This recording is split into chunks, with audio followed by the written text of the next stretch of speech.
Well, of course, we're all live now, so but yeah, it went a little early. I do apologize, gentlemen.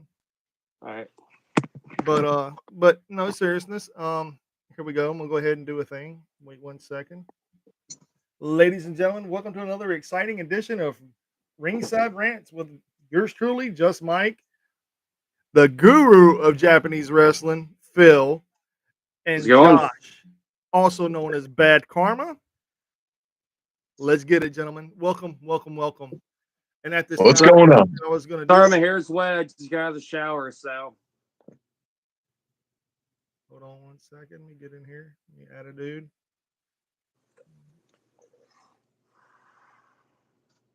So what's the poop? All right. So I made a phone call. Maybe he'll join in. Maybe he will. Maybe he won't. Who knows? We shall see. If he does, we'll talk with him in a minute. And if he doesn't, then we'll continue on what we're doing. So how was y'all's week been so far? It was pretty good, man. Cool, cool. And here's the retire. I can't believe they finally retired this belt recently this weekend. Now it's been replaced with the IWGP Global Championship. Is that what's being called now? Yeah, it's now replaced with a white belt. Now it basically kind of almost is like the old IWGP Intercontinental Championship that was retired and unified with the IWGP Heavyweight Championship. That's a horrible looking belt too. Yeah. It grew on me because of Shingo Takagi. Yeah. He polished a turd. And plus, also Okada wore it, and I can see why I can see why Naito was wanting to toss it, but it's kind of growing on him a little bit for what I've read in the article for what I've read on New Japan NJPW1972.com. Yeah. Yeah, but He I talked like. about tossing it just like he wanted to toss the Intercontinental Championship all because of Nakamura, main eventing it with the old IC belt. You can't fault him for that, man. You really can't. I mean, No, I can't. but in all seriousness, though, man, I don't think he's gonna join us, but that's fine. That's cool. All right. But I do think though, Tetsuya Naito, he's now the new IWGP World Heavyweight Champion, Yeah. and this is what I've heard. This may be his last run and everything, and I think he wants to go out with a banger. Well, I mean, he did do a thing. I mean, he is the new heavyweight champion of NJBW, which is amazing in my opinion. I thought it And was a good match between him and his old tag team partner Sonata. It was kind of a storytelling, because Sonata left Los Ingobernables Lij to join Just Five Guys, and he won the New Japan Cup, and defeated Okada the next day. Okay. All yeah, right. there we go. That's a lot better, gentlemen. I'm sorry about that. I didn't have my ears on. I could hear you, but everything was just kind of like woo woo woo woo woo woo. But so I do like that belt better, man. And when they debuted it, I was like, damn, that's a gorgeous belt. I the know US Kenny belt. Omega was the first one to rock it. Was it Omega, ain't it? Yeah, he was the first IWGP US Heavyweight Champion, and also Cody Rhodes held this belt along with John Moxley.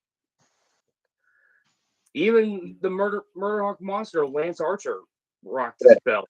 Yeah. Osprey, Tanahashi. Tanahashi as well. He was, and also Kenta, one of my other favorites, Kenta. Yep. Yep. Kenta never beat Moxley for it, but yeah, he did hold it. No, Oh yeah, it was Tanahashi. Osprey that changed it to the European title or something like that, right? He changed it to the UK, UK. then he decided to wheel both against a match against Shota Umino, who was one of Mox Kingston. and also Prodigy. Prodigy in their young line. You also correct though, Osprey looked also kind of mentored him too, but then Finley, the leader, David Finley decided to smash both of the belts, and With the got shillelagh. huh? With the shillelagh. Yep. The shillelagh and a sledgehammer. Yep. Shame. No one even mentioned the shillelagh. Like, does he have a photo of shillelagh? Like, duh. That's just, I mean, he even has the shillelagh on his Bullet Club shirt. Yes. And speaking of which, we were speaking. I think last week we left off about right before we watched Dynamite as well.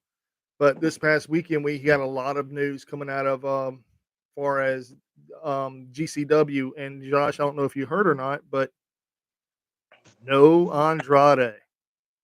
Really? What? Andrade has been pulled. I He's talked to going a back to guy. WWE. I talked to a guy. This is what I've been told. I don't know how everything else has been done, but this is what I know, and I will tell you exactly what I know. He's There going back is to WWE. he had money contractually obligated to him from GCW to appear at the show. Yeah. He hasn't returned that money, so therefore he don't thinks that there's a contractual obligation involved. He does think that it's going to be scheduled at a later date. However, if it does become contractually involved, that would be considered double dipping, and he would have to return the money back to the company before it's a breach of contract. Wow. So that's what I know, and that's all the facts I can give. But that's all I know. Yeah, that's why I actually got the card pulled up right now, and I noticed that the match he was supposed to have is not up on here anymore. He was obviously 100%. probably pulled by Triple H. See, that's what everybody's saying. But like I just said, though, if it was a contractual thing that he signed with WWE, he would have to give that money back. And from what I understood, as of today at 11:30 a.m., he has not given that money back. Really? Damn. That's dirty. So he's probably in deep shit for that.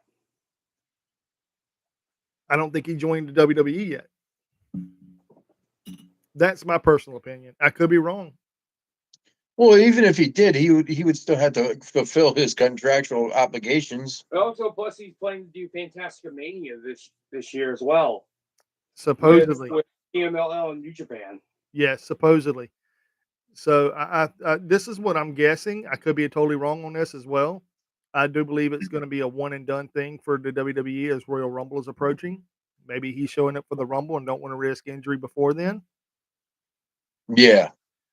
And then after the Rumble, his independent dates resume, which will be GCW, CMLL, and then some. And then after everything's said and done, maybe he will resign with the WWE. That's what I'm guessing. That sucks, man. I had a couple things I wanted to get signed, man. I know. I know Andrade is a pretty cool guy. Yeah.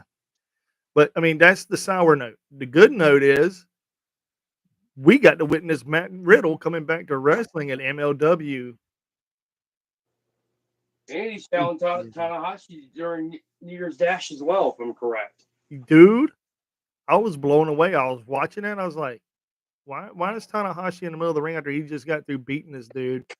And all of a sudden the screen went to a car and then you see him and he's like, I'm like, that can't be the King of the Bros. It's King of the Bros. Is he bringing that shtick with him, or is he changing it up? Not at all. He even keeps the same music in MLW too, man. I mean, they changed a little bit of the music in MLW, but bruh. Is he gonna have his porn star wife as a valet? Who knows? It's Matt Riddle. We don't know, man. From what I've seen, though, I'm surprised, because in order to wrestle in New Japan Pro Wrestling, they have a zero tolerance policy for drugs. But it's weed, bro. Oh, I'm sorry. Let me phrase it. It's broccoli, bro. It's the devil's it's the Lord's devil's lettuce. That's what my uncle used to call it. It's the Lord's lettuce, actually man. is booked for what I've seen, though. Riddle is booked for Battle of the Valley, though. January this weekend, January the 13th. And it's in America. Watching that. So I don't think he's going to Japan and wrestling. I think he's doing it in the States, so they're kind of like whatever. Mm-hmm. And I also think there's also Bryan Danielson is challenging Zack Sabre Jr. That is going to be a terrific match because he was really, really high on him in the Cruiserweight Classic as well whenever he was wrestling for WWE during that time. I remember that. He was high on him. know, He was or high you on could, Kota Ibushi. oh, you should have seen that promo he did though. He during the backstage promo, because after every match, all the wrestlers do backstage promos in New Japan Pro Wrestling.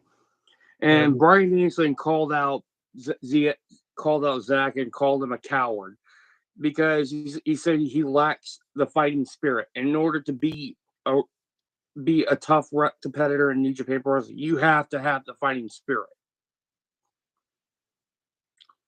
And that's what I love about it. And that's what, to me, that's what Brock Lesnar lacked in New Japan when he was in New Japan Pro Wrestling. He just did it for the cash. 100%. Nice. So, and I'm going to get a lot of heat for this, but I think because of that, Brock Lesnar is a fucking pussy. I don't know, man. I don't want to fight Brock. I mean, I'll be honest. I mean, I would, but I'd probably get my ass kicked. That dude's a monster. I'm probably going to get a lot of death threats because of this. Nah, I don't think. Oh well. Nobody cares about it, bro. We won't get no death threats. We're not popular. We're not. Okay. So what I looked up for the card, it looks like Leo Rush is taking the spot of Andrade and going against Gresham. Good one. So that's a good thing. Leo Rush is amazing. So Leo Rush is awesome. He's cool. I get my Funko Pop signed then. Hey, at least you get something out of the deal, bro.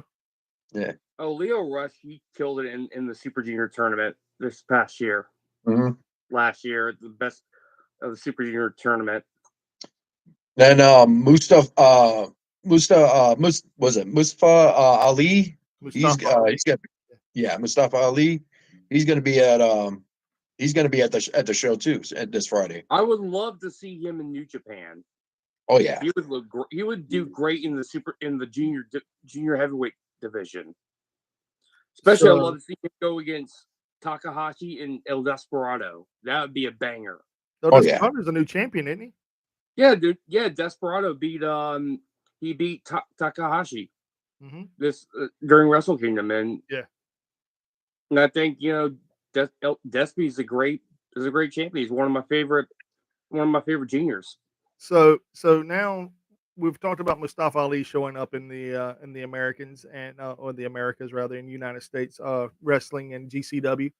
This past Friday night was I Know What You Did Last Hood Slam, bro. And Mansoor made his return home to the promotion.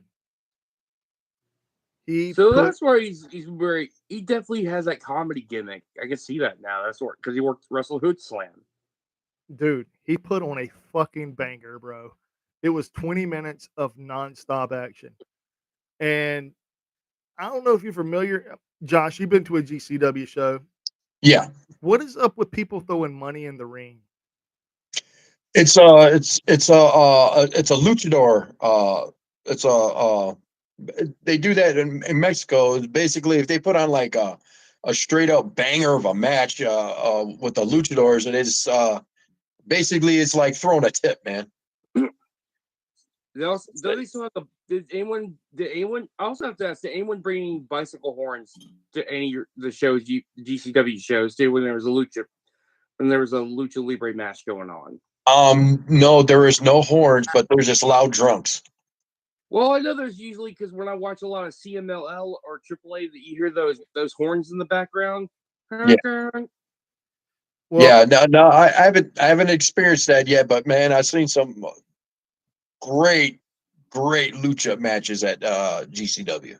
You know what I think is also doing great in CMLL? La Catalina. Catalina Garcia, she was in NXT. She got fired, but now she actually holds a title in CMLL now. And I have a question. There is a female wrestler that I have been keeping my eye on here recently in the past, I'd say 2 to 3 weeks. Viva Vam. Oh, I love Viva Van. She is awesome. The Hellbent Vixen. She's gonna be at Battle of the Valley as well. I've been watching her I used to watch some of her matches on AEW Dark and FSW, and she wrestled in Tokyo Joshi Pro Wrestling. TJSP, yeah. TJPW? Yeah, TJPW. I would So, love to see her go against Maki Ito in a match. dude, that'd be awesome. But no, She is so fucking beautiful, man. She's I amazing agree. in the ring too. So I Beautiful watched one of woman. her matches and it was very graceful. I was like, dude, am I watching an angel? What the hell? Like it was I'm gonna have flawless. to refresh my memory on her. Yeah, dude. She Honestly, is one of the most it's humble people I've met online. I follow her on Instagram and everything. She's so cool as fuck. like I watched her whole match and there was not one single flaw in the match. And I was like, is this edited? No, this ain't edited. Is it edited? She I was questioned trained by myself she was 3 trained times. by Rikishi, man. I questioned myself 3 damn times, and I actually looked at the video, and I went back and actually watched the actual video, Mhm. non-edited, no flaws in that lady's repertoire at all. I was like, she's got she's got places to go, and one of them being very, very soon, probably gonna get a call to WWE, to be honest. She actually I was did get a floored. tryout. She actually did do a tryout thing. It was that she showed up at the 4th of July thing with Otis doing that hot dog eating contest. Oh, fuck. Really? And I was just like, oh. And he puked during a match too. I was like, really? See That was just see, that's dumb. She that don't was deserve that. god awful. It was like the only person probably was laughing in the back in Gorilla was Vince. That's some good shit. That's good. We gotta call him puke. He's gotta puke. He's gotta puke.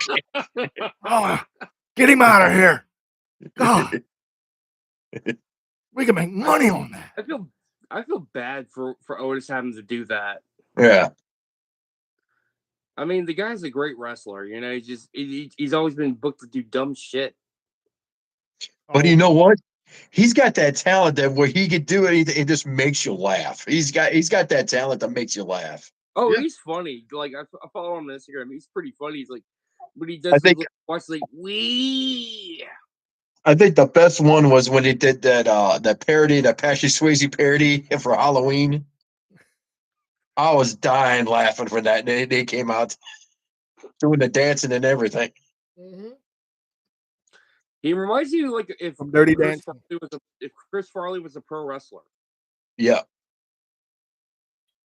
Yeah, but you know what's crazy? But I think Otis could actually out wrestle Chris Farley. I don't know, man. It's obvious because the guy he has to have an amateur wrestling background. Mm-hmm. He did a lot of Olympic style wrestling when he was in high schools, and I looked at him. Yeah, and the cool thing about him is they paired him with Gable, man, and I love Gable. They're both are great, amazing athletes. They're both Olympic style athletes. I agree. Oh, yeah. So, and I know I've hijacked this, and I do apologize, but I did make a phone call to Singfet or AKA Gato, AKA Allen, whatever he wants to go by. I don't know what it is this week. But he did not take our call. So, Oh, but it's okay. It's okay. I'm not mad. I'm pissed. I'm not mad. I'm just upset. I'm not mad. You're not mad. I'm pissed, but I'm not mad.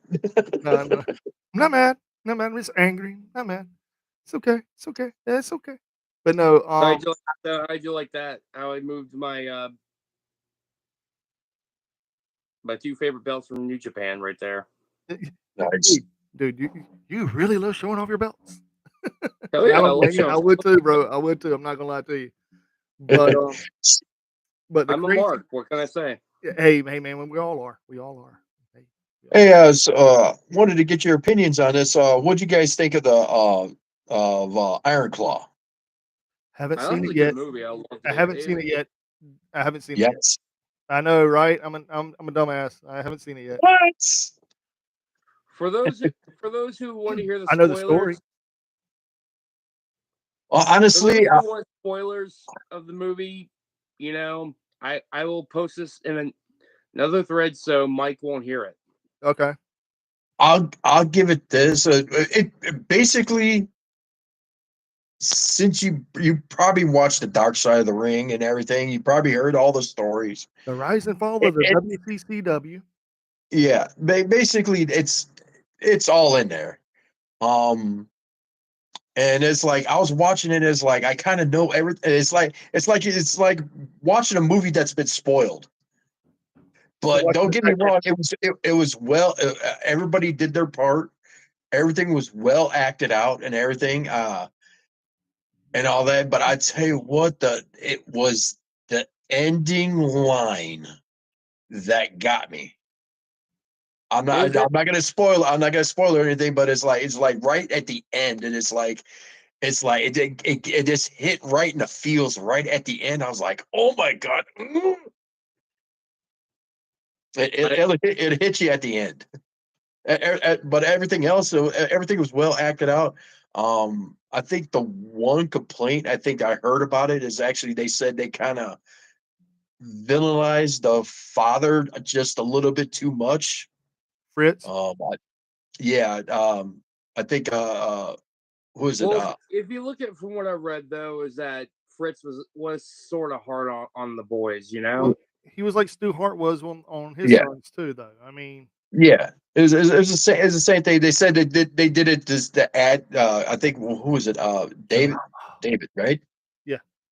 Yeah, David said he said they kind of villainized his father a little bit. He said he was It was nothing like. kind of, I mean, he was a hard man, but he was not. He was not like that. So, but other than that, it very well acted movie, and it's like I said, it's like I heard the character of Ric Flair was shit though.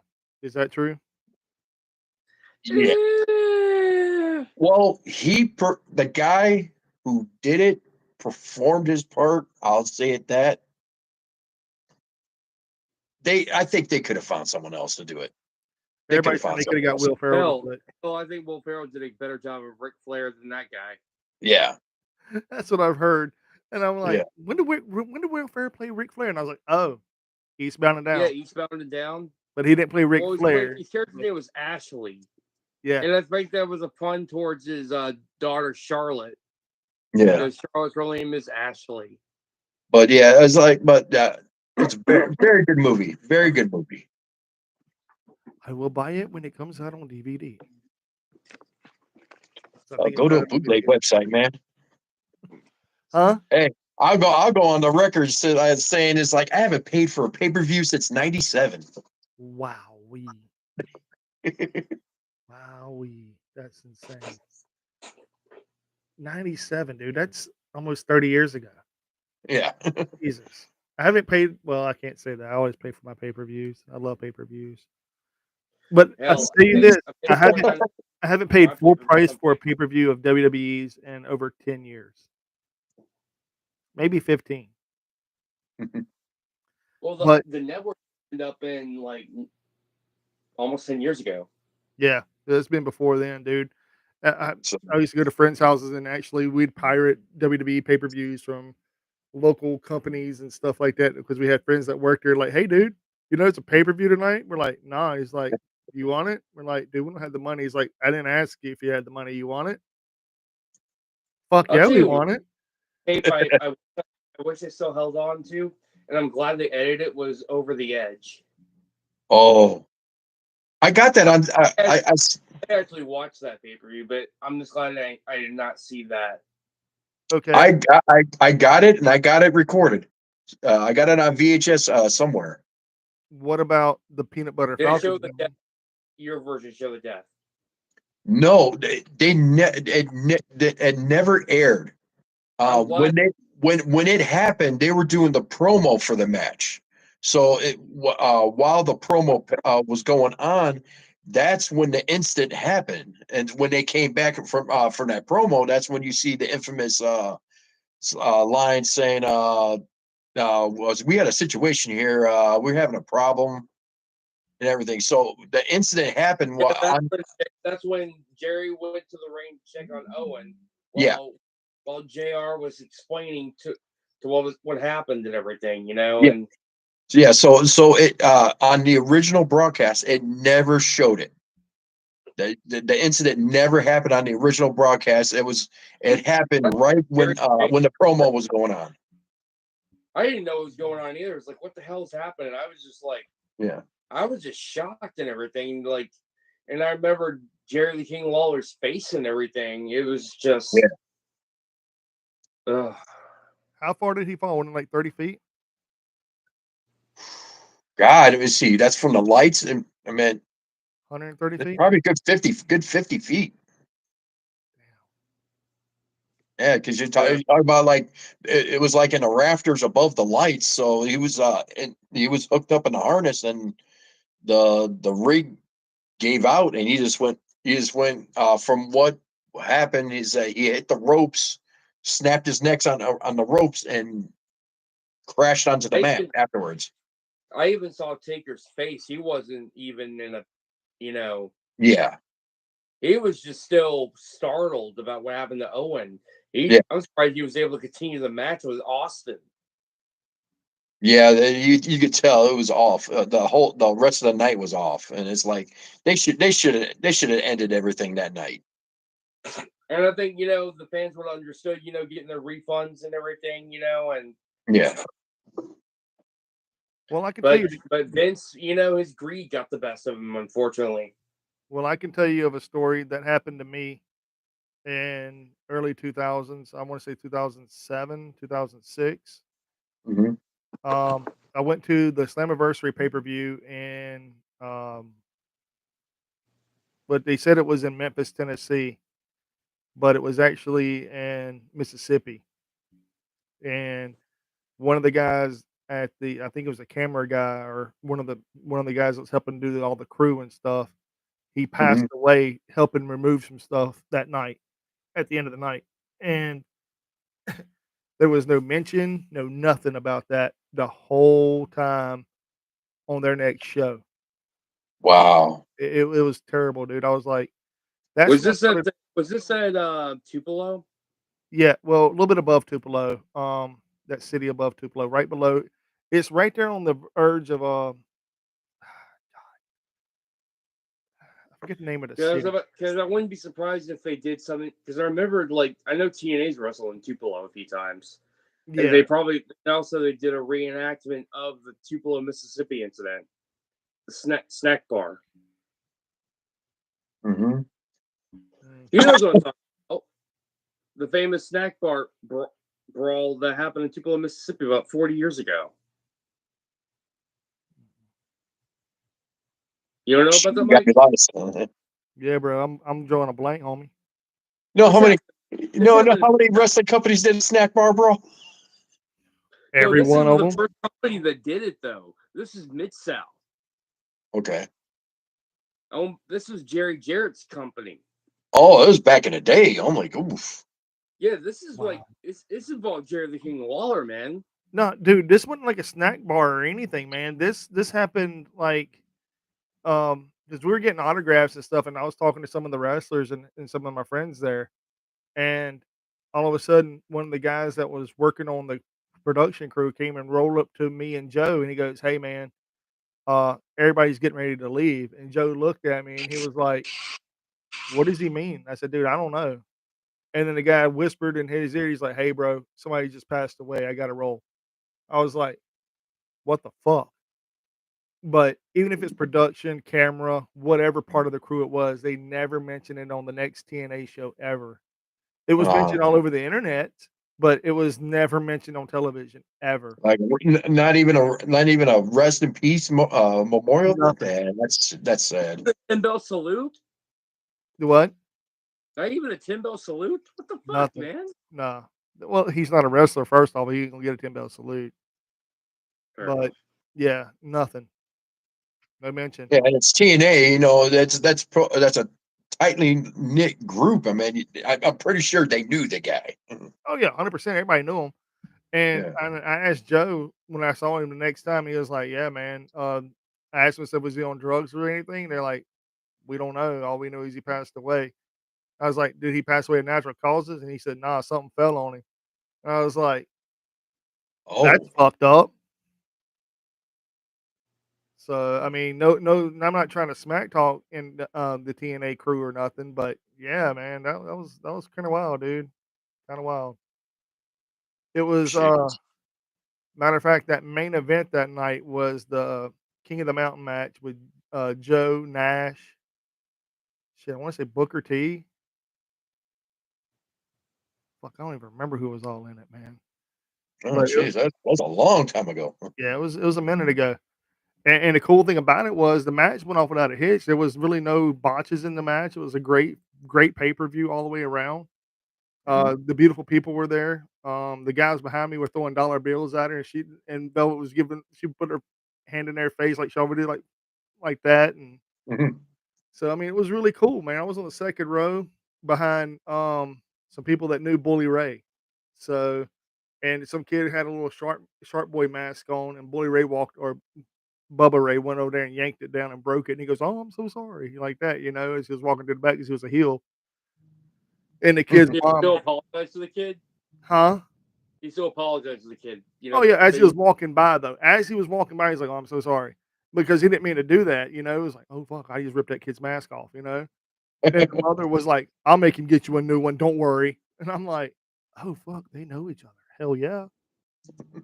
So that was my end. That was how I got in with backstage at that show anyway, because I really didn't know nobody except for Lethal and Joe. And at that time, Lethal was on his way back to Ring of Honor. He was like, "Dude, I'm almost out of here." And I was like, "Why?" And he's like, "They're not doing things proper." I didn't know what that. This is for Dixie Carter and everything.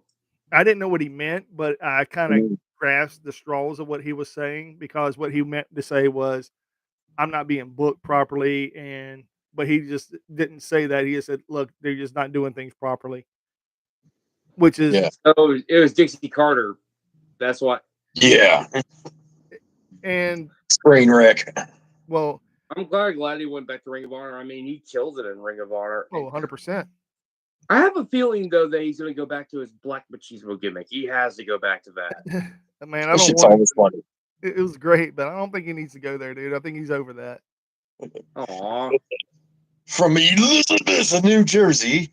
Yeah. Elizabeth, New Jersey. And the coolest thing, dude, whenever he was dating SoCal Val kayfabe, so that whole ordeal was kind of like thrown together because of Dixie Carter and Jeremy Borash, which was I thought him and Xavier Woods, formerly known as Creed, was Victor? Apollo Creed. No, Apollo Creed. Xavier Woods' character and his real name. It was Consequences Creed. Yeah, there you go. Yeah, Lethal Consequences. That was a tag team. They were actually a great tag team. Yeah, and then that was before the New Day and everything. Well, and TNA let him go out of his contract because he was going to college to become a doctor, which was highly true, and he got his doctorate's degree too.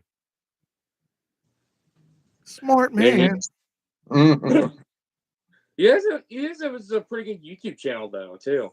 Oh yeah, Up Up Down Down. If you don't know about it, go check it out on YouTube. Yeah, well, the thing is that actually WWE owns that. Yeah, I know. It's fucking terrible. Yeah, and that's why for a while he wasn't producing content because he wasn't getting paid for it. And on top of that, all the people he was really, really close knit friends with all left the company too.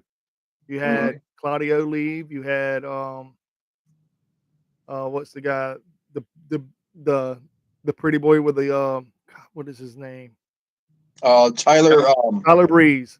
Tyler You had Breeze. him. You had all the luchadors basically leave. Every last one of them. Yeah. You had who else left? Dolph Ziggler left recently, but he quit doing the show with him because of all the other people were leaving. And then also, if I'm correct, that's because WWE forced it on him to own him because of the third party bullshit. Exactly. Yeah. Which is, I mean, I get it in a way, but now the WWE don't even own WWE anymore. It's all owned by Endeavor, which is even crueler in my opinion. So it's just a big corporation owning another corporation. Just one big fuck. Like we talked about it before, man. Warner Brothers Discovery now trying to buy Paramount or Viacom, I should say. Oh, here's another thing. Oh yeah. Speaking of which, though, there is a good thing that came out about Endeavor. There's a lot of good things. There's a lot of good things that came from Endeavor buying WWE. A lot of them. Kevin Dunn is the Beaver is destroyed is took Done. down his dam. He's Yep. done. He is taking down his dam and took his ball and went home. Yep. They All forced him because out. he got tired of them telling them to stop giving the crowd the home audience motion sickness. Motion sickness. You know those quick camera cuts angled at That's all that Kevin Dunn's. known for. Yeah, that's Kevin Dunn's quick. Oh, okay. Hurry up, get over here, go. No, you. No, you. Okay, I okay, swear we got it. I swear the guy was trying to make WWE look like. I swear the guy. I don't know if he was trying to be a wrestling producer or trying to be Mm. the guy who directed the Michael Bay. Wow. Yeah. Hey, in Michael Bay's defense, no, there's none. I was trying. There's nothing there, dude. I was gonna say Battleship, but that's god awful. Then I was gonna that go was a with bad one. Oh then I my was gonna go god! with Transformers, and I was like, do I really want to even use that as a good Bad reference? Boys. The first two Bad Boys movies are okay. You mean Yeah. before Will Smith went all cold cocker on Chris Rock? Yes. Okay. Keep my wife's name out your mouth. Yeah. Okay. Oh yeah, remember when Juice Robinson did that to? I remember when Juice Robinson mimicked that to Fred Rosser. Yes, he did. Now, I know it's a little off topic. What is your opinions on Cat Williams going off on every comedian in the industry? You know what? I've been hearing about that. I have not watched a clip yet. I have not watched it either yet. Wow. All I can say is Ice Cube backed Cat Williams. Gary Owen has backed Cat Williams. And there's a lot of other cats that's going to back Cat Williams too. I wouldn't be And surprised if Dave Chappelle did. I don't know if he did or didn't, but I know who didn't. That's Steve Harvey and Cedric the Damn Entertainer. Them dudes right there, he went in hard, and Kevin Hart. Damn. So I mean, take it for what it's worth, man. You know. And the crazy thing is, Kevin Hart's ex-wife is also going on tour with Cat Williams. Huh. So I don't know. That may be a wrestling match in the future. Kevin Hart versus Cat Williams. Who y'all got y'all's money on? I got mine on midget fight a midget. I got mine on Money Mike. I'm just saying. Let me check my Palm Pilot. Tranquilo. Sorry, couldn't help but do that. So really, who y'all have though? I mean, I got my money on Cat Williams. I mean, even though he might be high before the match, but I'm gonna see. I just want to see what happens. I would say Cat. I have to go with Cat. I mean, the man was homeless for fucking 15 years. I mean, he had to live on the streets. I mean, I'm pretty sure he's got some kind of skills. You know what I'm saying? Oh yeah. A little left, right, right, left. You know. Yeah. But I don't know. But that's enough of that. Now, the money of the whole week was, and I'll get back to Mansoor because I really want to talk about that in a little while. But the money of not even the week, the past couple of days, is TK high, or is he just don't give a fuck anymore about his company? I don't know what's wrong with TK, but I think his ego got shattered when the person tweeted that joke about TK and everything. And the only thing it did was just start one big clusterfuck, man. I mean, he's on something, man. He honestly, it was like the look of what he's got to do. He's managing a wrestling company, a football company, and everything. He's like, there's no way. There's no way he's not doing this sober. I swear, mean, the guy the Jaguars lost. I like TK for what he's doing for the business, but he needs to learn how to switch off. He needs help. Mm-hmm. The only person I can say could probably help him right now is himself, and I'm not going to throw shade at the man and say that whatever he's going through is easy, because I'm gonna be honest with you. If I had that burden of running not just a soccer club, not just a football franchise, of one of the best football franchises this year that barely missed the playoffs, and Mm. running a multi-billion-dollar company, wrestling company on top. Man, it's He's going through probably a lot of stress right now, and these trolls have no idea what he's going Yeah. through. dude. But He's on what I think suicide he watch. needs to what I think he really needs to do is he needs to uh, uh get some people to help him, like not like he needs to like relinquish some of the control that he has. Like he needs to get someone who can he needs a booker. He needs to do release some of the control. So some of that these so-called EVPs are not even freaking doing right now. I agree.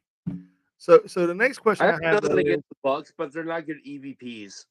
so the next No. question I have during this whole tirade of Twitter banter that he's just going back and forth saying that Hook deserves to fight a champion on Dynamite this week, which we all know is ain't it the Ring of Honor Pure Samoa Joe.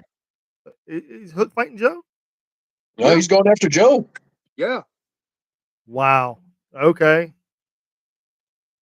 Okay, Yeah, that's a big L. I mean, yeah, Hook, that's gonna be Hook. that's gonna be an L. That's either gonna be an L or disqualification, which I hate when they do that. But actually, you know what? I'll give it AEW props. They don't do a lot of disqualification They matches. do not. I love they do not overdo disqualifications. They do disqualifications like once in a blue moon. You Yeah, know, When it's warranted. those are yeah. rarities, and I'm Warranted. glad they don't overkill it like WWE did. All right. So whenever he put on there like da da da da and this versus Jinder Mahal losing every match he's had for the past year, I didn't even know Jinder Mahal had a match in the last year. Did any of you Probably house shows. really? Y'all are counting house shows? Oh, okay. I think the last time he popped up was what, one of them Crown Jewel ones. Do we count that too?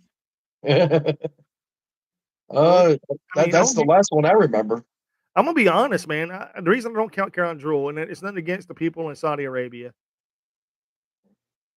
it's an overglorified house show. It really truly is. Yeah, It's something for the Saudi Arabian people. I get it, but we already see those matches almost every week on SmackDown or Raw. yeah. I was watching one. And I was like looking at it and like, man, this is a house show. This is We have like Jake this is Paul an in versus between Roman pay per Reigns. view. Wait, was it Jake Paul versus Roman Reigns? Nobody gives a shit. And I heard a lot. There's some people that saying that that Logan Paul has turned the belt into a toy again. Fuck that guy. I want to Mm. fight that guy. You know, he basically walked away from Matt Riddle, and he's picking and choosing his fights. Look, I'll throw my He name in let the ring. Yeah, he walked away from Matt Riddle. So I'm gonna throw my name in the ring. I have zero training. I have no fucks to give. I'm 43 years old. I'm 250 pounds on the dot. Put your money where your mouth is. I'm gonna knock you the fuck out in 4 rounds. I'm gonna take that U.S. Championship belt and fucking send it packing back to where it needs to be, and not in your fucking hands. Fight me. That's all I'm gonna Yeah. say. Tell you the truth, I forgot he was a champion. Exactly my fucking point. Put my name in the ring. I'll box the shit out of him. I'll Put him in box the him ring, so hard, fight him. dude, make him fucking regret he even lived. I have no training. Doing Mike Tyson on him, say, put him in the ring. I'll fight him. I'll kill him. I'll eat his children. Yeah, for real. I mean, But you know, anyways, also everybody says that you have to have training.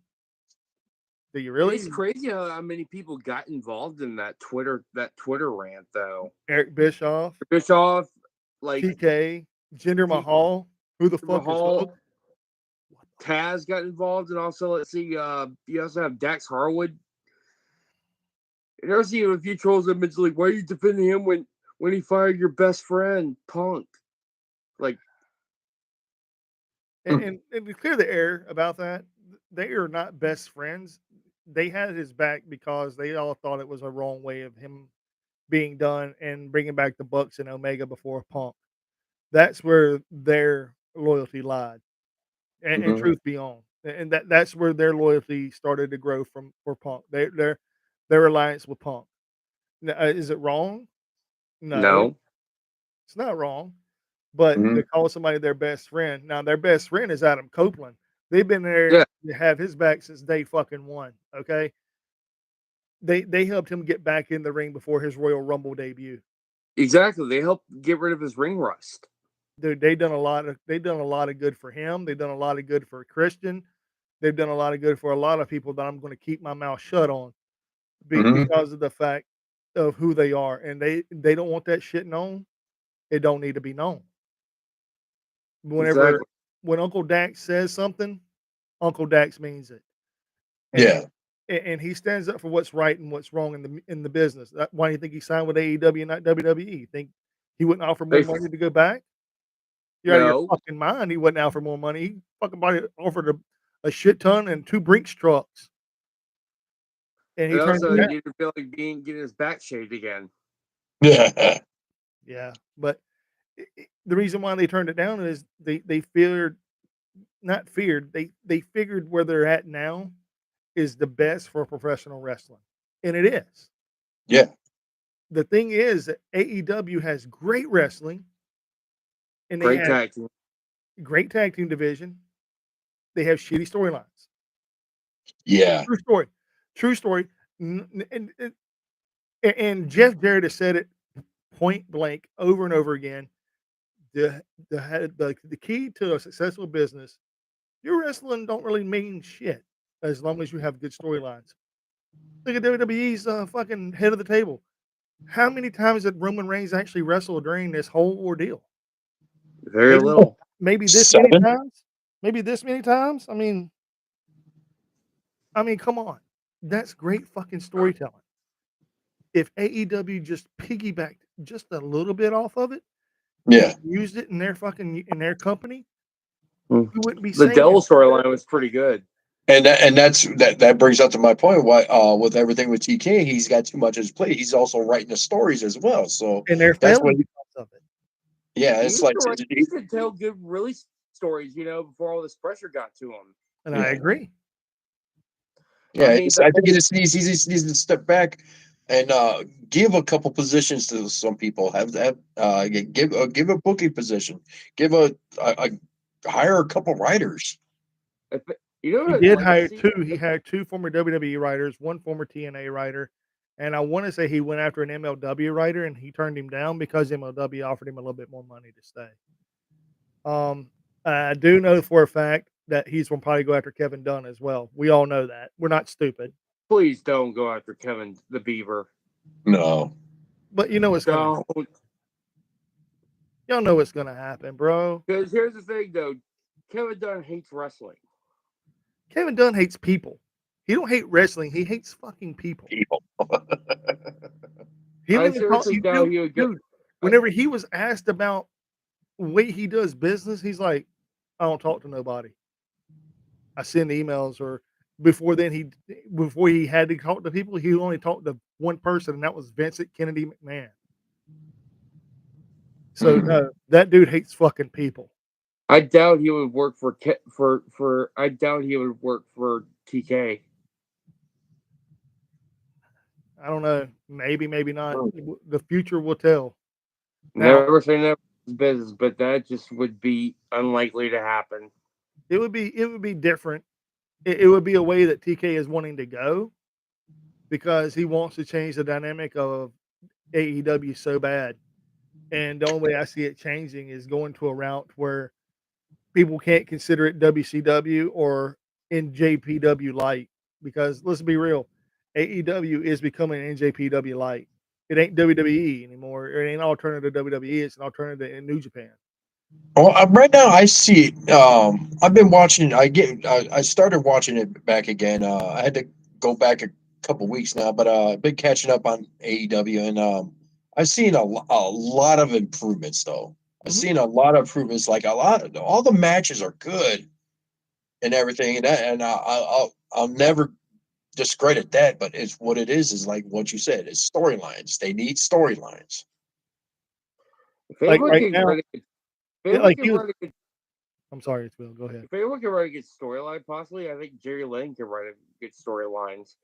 Mm, Because Jerry Lynn does work for AEW. yeah, I think the best storyline writer they have right now, in my personal opinion, as far as being a writer, I don't know how well he is still doing it or not. It'll be Arn Anderson. Arn Anderson put on some hella fucking great storylines for the women's wrestling and in WWE back in the day.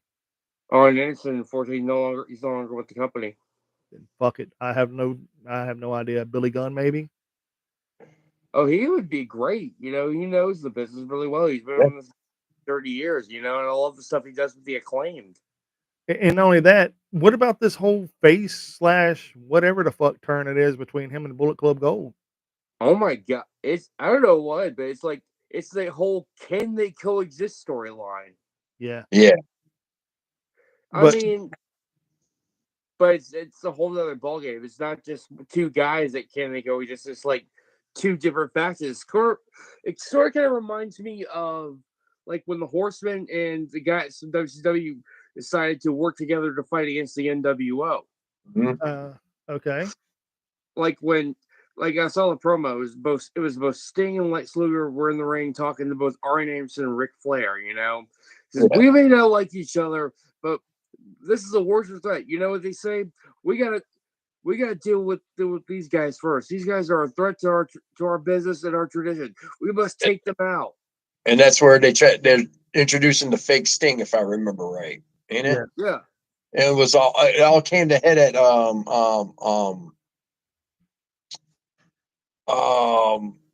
damn, what's that steel cage match called? War Games? Was it War Games. There you go. Lethal Lottery? Yeah, it's like I remember when they came out with the fake Sting. It's like that's not Sting. Yeah. Like, then that's when Sting came out in the new gimmick and everything. The Crow. Wearing the crow when he started embracing the crow gimmick. Well, it wasn't the crow gimmick at first. It was like basically it was his usual paint, but all white and black. You know, before it went all white and black, it was always it was in the shape of like a hurricane on one side and the shape of a tornado on the other. Yeah. So yeah, he still had like the original paint. Then he switched over to the crow paint. You know that for Scott Hall. Yeah. He told Sting, "Watch the crow." Watch the crow, bro. Get some inspiration. There you go. But now, before we end this hour, I do have another question for y'all because this one right here has been bothering me for a minute. I don't know if y'all been watching Raw or any of this other stuff as well, because I have unfortunately been watching Raw and SmackDown. I'm sorry. I'm gonna be fair, man. I'm gonna be 100% fair on this. The reason why I watch Raw and SmackDown is because I want to see where everything's going to be lined up for Royal Rumble. And Royal Rumble, believe it or not, is still my favorite pay per view of all time, and I mean all time. I don't care last year's Royal Rumble wasn't bad. It's Rumble, man. It's the Rumble. But the only thing I have problem with the Rumble. I usually try to do like a betting wheel on that one. I thought Asuka killed. I thought comic books. When she debuted her new makeup. Yeah. See, the bad thing for me though is, and I've said it a bunch on here already, they don't give it to the person who needs it. They just give it to, this guy fits the storyline. So they're basically just giving it to The Rock now. I don't think they're gonna give it to The Rock. I think they're gonna give it to Punk. Yeah. Well, I heard that but he don't need it. I did hear though that Cody might be winning the Elimination Chamber though. I've heard the same story, but he ain't going against Roman Reigns in the Elimination Chamber. It's going to be a Seth Rollins. Yeah, because if that's the way it's going to go, it's like Cody wins it and Elimination Chamber that takes it to WrestleMania. So it'll be like Cody versus Punk because Rollins will not wrestle Punk. He will if it comes down to it, but he really, really doesn't want to. He really hates Punk. It ain't just that. Him and a lot of people feel the same way. AJ don't want him on SmackDown. The Good Brothers don't want him on SmackDown. Who else don't want him on SmackDown? Randy Orton doesn't want him on SmackDown. Who else don't want him on SmackDown? I think there's like 2 or 3 others. Kevin Owens and Sami Zayn. And I think one other person don't want him on SmackDown. Kevin Owens and Sami Zayn actually like Punk. Okay. Yeah, and they Oh hate wait, Kenny Omega. never mind. I forgot. They are friends with the Bucks. Yeah. Yeah. Don't forget. Yeah. Oh yeah, Sami So, Zayn. If Owens doesn't want, but if Owens doesn't want, Punk on there, then Zayn doesn't want it either. Because Zayn's basically they're like brothers. yeah, it's Yeah. like it's like 6 or 7 people on SmackDown that don't want Punk on that show. Like the That's a rest, shame, man. dude, that's a lot of fucking people. Yeah. And for I what knew it was reason? gonna happen when he went back to WWE and everything. Well, if you haven't noticed, the only people that's made it well known that they don't want him there is 2 people so far. That's Drew and Seth. Nobody Yeah. else has said anything except for like behind the scenes shit. Whenever Kevin Owens is like, "Yeah, I'm glad he's here." I mean, he ain't on my show.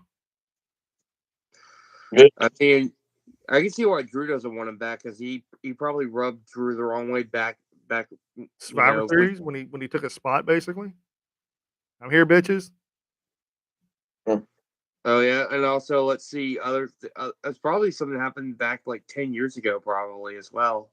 Dude, there ain't no telling, man. There's a couple people really, really happy to see him there, and there's a lot of people not happy to see him there. And Yeah. Kofi's happy to see him. As for Owens, is like you can go fuck off for all I care. yeah, I mean, I don't think they're into the heat as much as Rollins is or as much as Drew is right now, but I'm pretty sure Yeah. they're adamant about him not being on SmackDown. I know AJ was, and I know the Good Brothers were, and Randy Orton, because Randy Orton went straight back to SmackDown ASAP as soon as Punk showed up.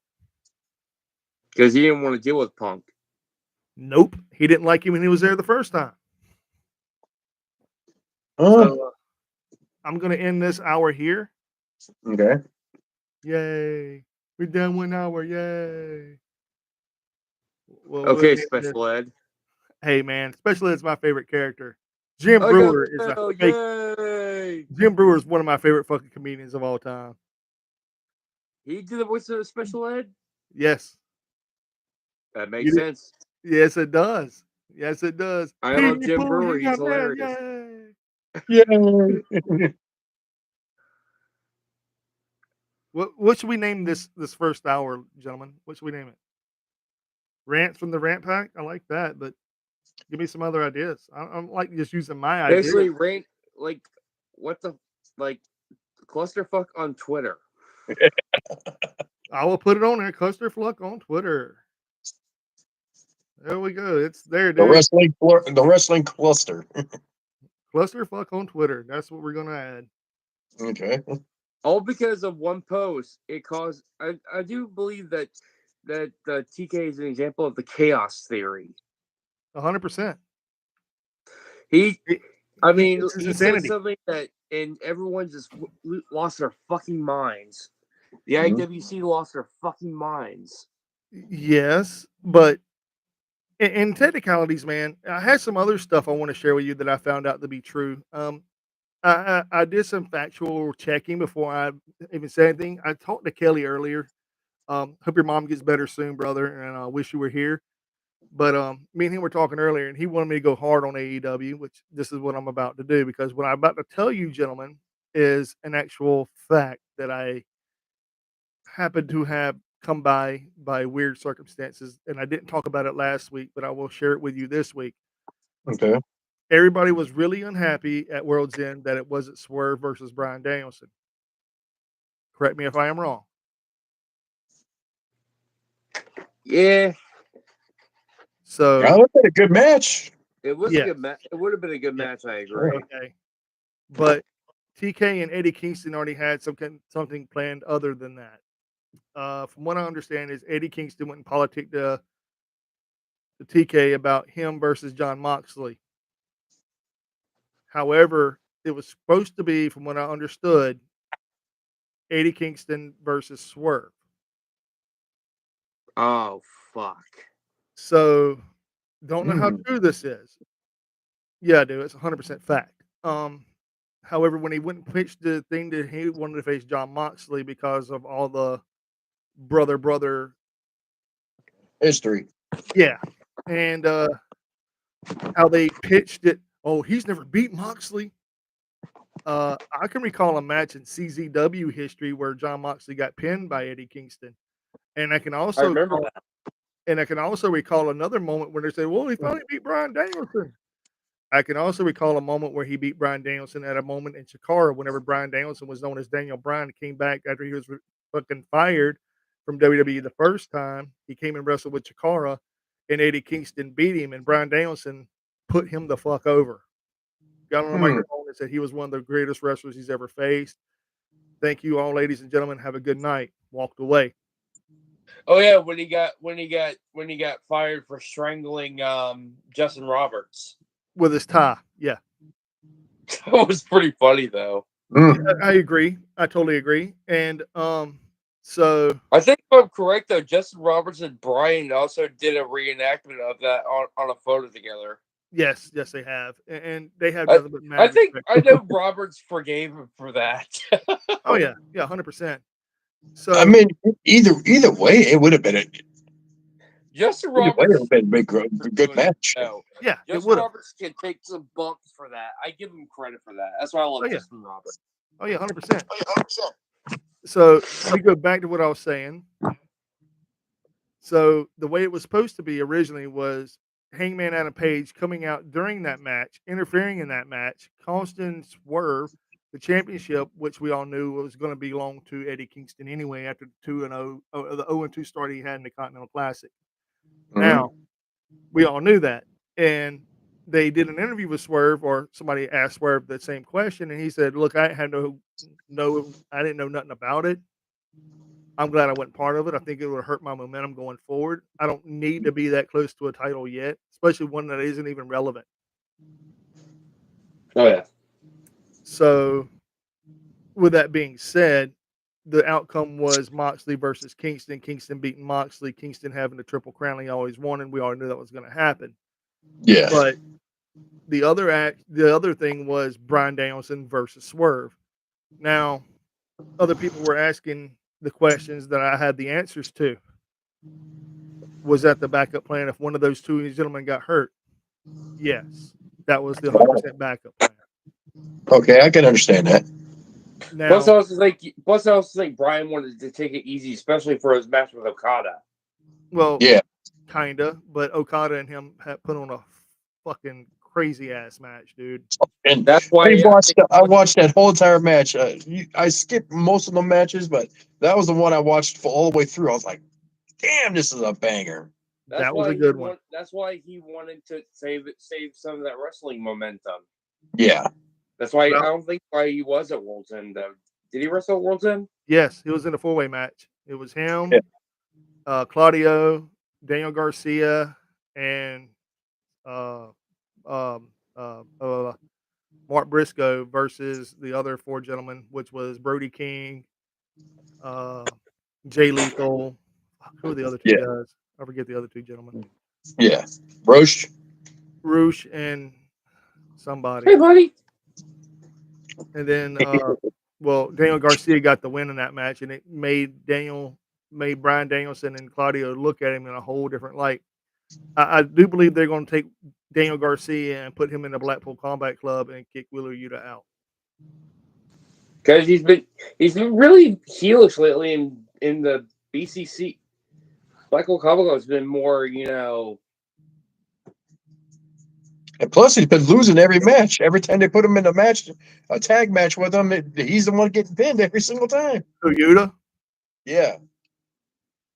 But he's the Ring of Honor Pure Champion, which, in my personal opinion, I think Tom Lawler should have won that match at Final Battle. I'm just saying. I'm a big Tom Lawler fan. I'm just saying. Tom Lawler's awesome. I agree. Well, what I heard though is that he replaced Shibata because Shibata had to take care of some visa issues in Japan, from what I've heard. I heard the same thing. And also, I can say this too. I went back and watched an AIW pay-per-view that happened right before Nick Gage's Invitational 8 this year, or I'm sorry, last year. It happened on the 29th of December. It was called Terror in the Temple. And there was a match that was supposed to be a four-way match between Devin Shaw, Dominic Guarini, which is also part of the tag team, and Balance is Forever in GCW, and Josh Bishop and Filthy Tom Lawler. At the beginning of the match, Tom Lawler and Josh Bishop came out together out at Tom Lawler's music, and then Josh Bishop ran to the back with Tom Lawler. And the commentator's like, "Look, man, this is a four-way. Why are they out there like tag teams?" And then the next match come out, which was Shaw. He got in the ring. Then Guarini got in the ring, and then the music hit for Josh Bishop, and then him and Tom Lawler come out there together. And then the commentator's like, "Ain't this like one versus one versus one versus one? What's going on here? They're acting like they're a tag team." And when they got in the ring, they're doing the whole rock paper scissors. The who's going to go in the ring, and it's like a Texas tornado.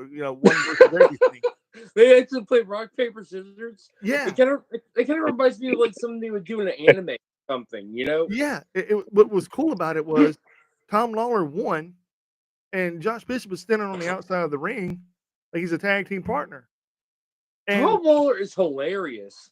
dude, the crowd had no idea. They thought it was a four-way match at first, but then they seen all this. They started chanting tag team. I love when he comes out in the ring with his music. I think dude, they started chanting. They started chanting tag team wrestling, and then dude, Teddy Long's music hit. He said, "Man, holla at your player." He walked his ass all the way to the ring, got in the ring, and he said a bunch of gibberish. I couldn't remember what he said, but he said, "Let me holler if you hear me." And everybody hollered. He said, "No, no, no, I think y'all can do better than that. Holler if you hear me." And they all screamed. And he goes, "What we have here is a tag team match. You two versus you two. What you got to say about that, player?"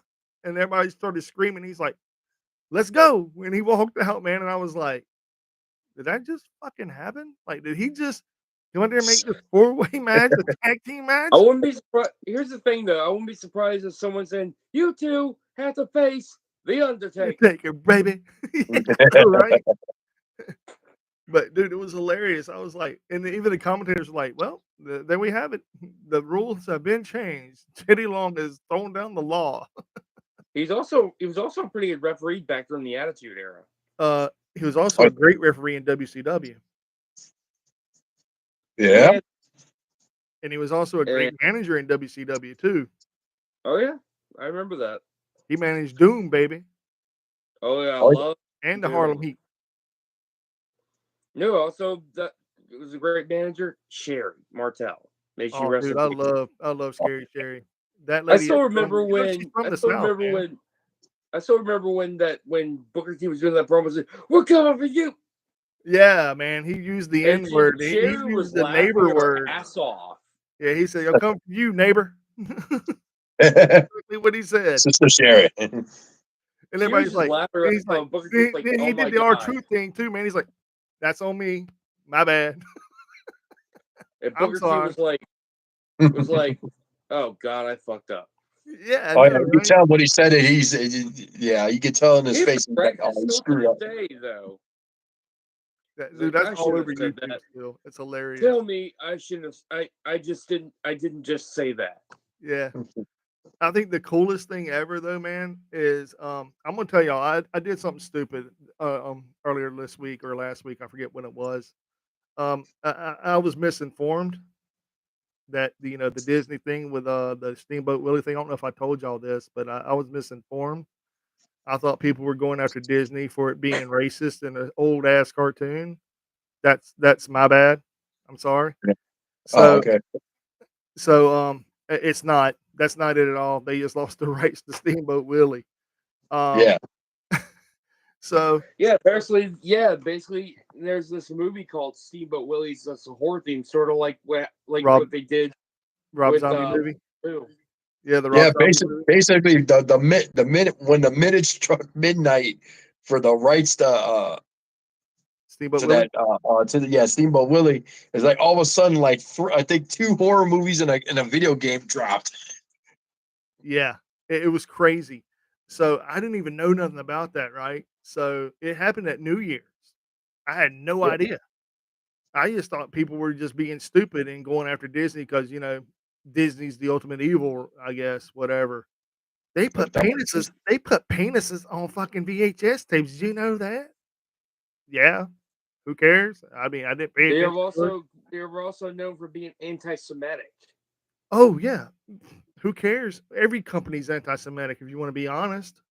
Yeah.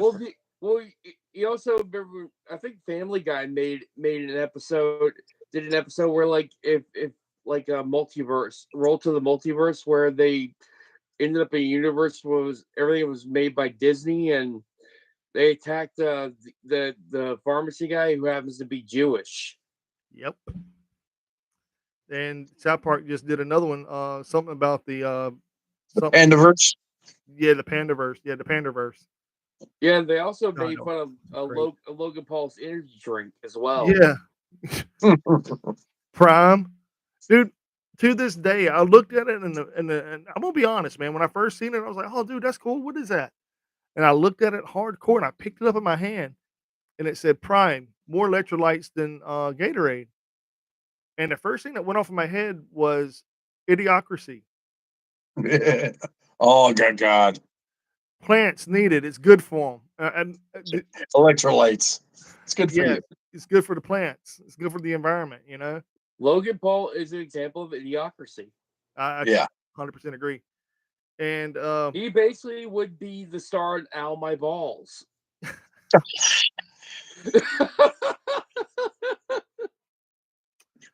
yep, yes, Oh, he my would. balls. Yep, fuck Steve-O on that one. Yeah, I agree with you. So, as I was making my fucking idiocracy statement of not knowing the whole factuals behind Steamboat Willie, Mhm. I was on Dave Marquez's posting this stupid bullshit. And David Marquez, if anybody doesn't know, he's a great promoter on the West Coast. He does Future Stars of Wrestling of Hollywood and Vegas and Tennessee and Kentucky. Well, I he know pretty that show, like wrestling from Hollywood. yeah, that's Dave Marquez's shit. Yeah, yeah, I remember that. They even had the question mark on there too. May you rest in peace. Dave Marquez is still living.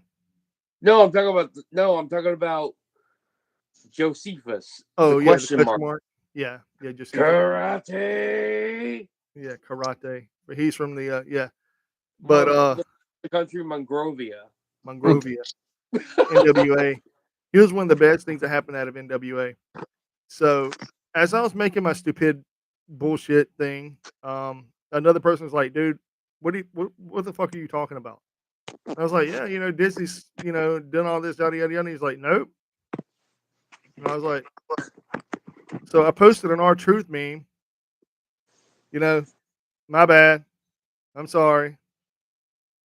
That's on me, man. I had an R Truth moment where that's on me. I'm sorry. My bad. Not bad. I'm sure a lot of people have had R-Truth moments. I've had plenty of R-Truth moments myself. Oh, yeah. One of the funniest Dude. R-Truth moments where he thought Paul Heyman was going to be in the Royal Rumble. Oh, man. You could tell Brock Lesnar was laughing his ass off on that one. Dude, Brock everybody was enjoying that shit. You could tell. I don't blame him. He broke kayfabe because of that. Like, or whenever he was out there, he's like, "Yeah, man, we'll do Money in the Bank," and Kane's like, "You're not even in the match." He's like, "I'm not." He's like, "Nah." Are you sure? Yeah. My or bad. like, My bad, like, y'all. dude, the Royal Rumble was yesterday. Where were you? My bad. Like, Or when he did the Royal Rumble and he brought a ladder in. yeah, and everybody just watched him do it, and he's like, "That's the moment he knew he fucked up." Yeah, dude. Yeah. And to be honest, man, we don't deserve that man. We really don't. I mean, he. I kind of blamed it on him, but I mean, hell, dude, that was all on me. I mean, I He was literally comedy had that gold. moment. R-Truth is comedy gold. Dude, like, Oh, yeah. I was like, I didn't know, I couldn't go, that's on me. I literally went to the web and searched for his big ass face and red and white shit behind it, like an old Looney Tunes cartoon. And it said, "My bad. That's on He me. mentioned the I'm WWF sorry." Judgment Day. Yeah. That was basically that was kind of a theme for the Undertaker only. Yeah. dude, and he's in the Judgment Day. Wink, wink. Right? He's still in the Judgment Day. So yeah, and speaking of WWE, I watched a little bit of Raw last night. Last night. Yeah, I didn't catch up on that. All right, I'm gonna tell y'all what I did not watch was everything else besides what I'm about to tell you. I watched the CM Punk and Drew McIntyre promo together. Yeah.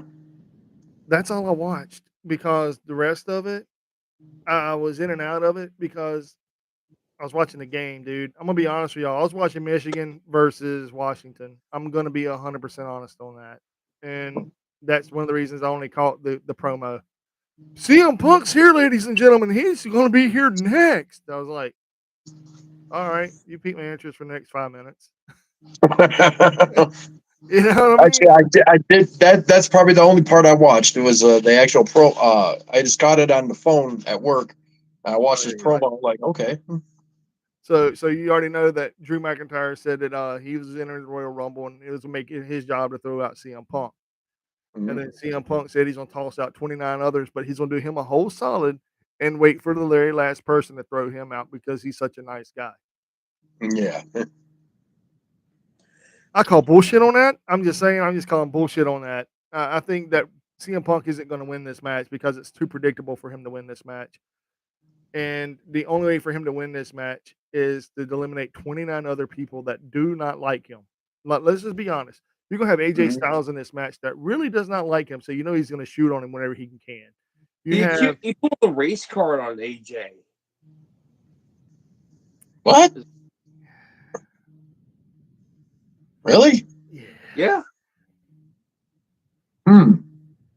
Yeah. And you got the Good Brothers who hopefully they'll be in the Royal Rumble and they don't like Punk. Yeah, and also and also Kevin AJ. Owens. Also, let's see, AJ is also friends with the Bucks as well.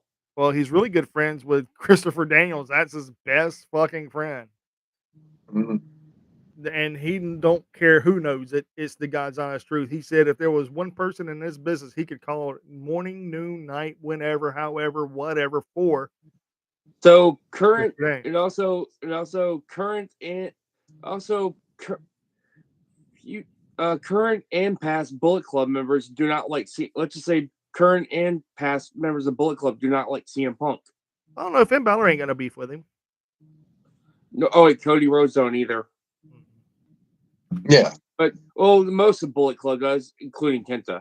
Well, I don't know if Cody does or not because he is still good friends. No, I'm talking about Kenta. Oh yeah, he still got some beef with him. He hates Punk. Kenta wants to beat his brains in, dude.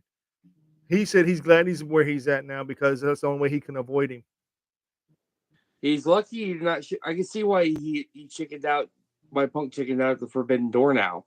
He chose Satoshi Kojima over Kenta because Kenta will probably end up.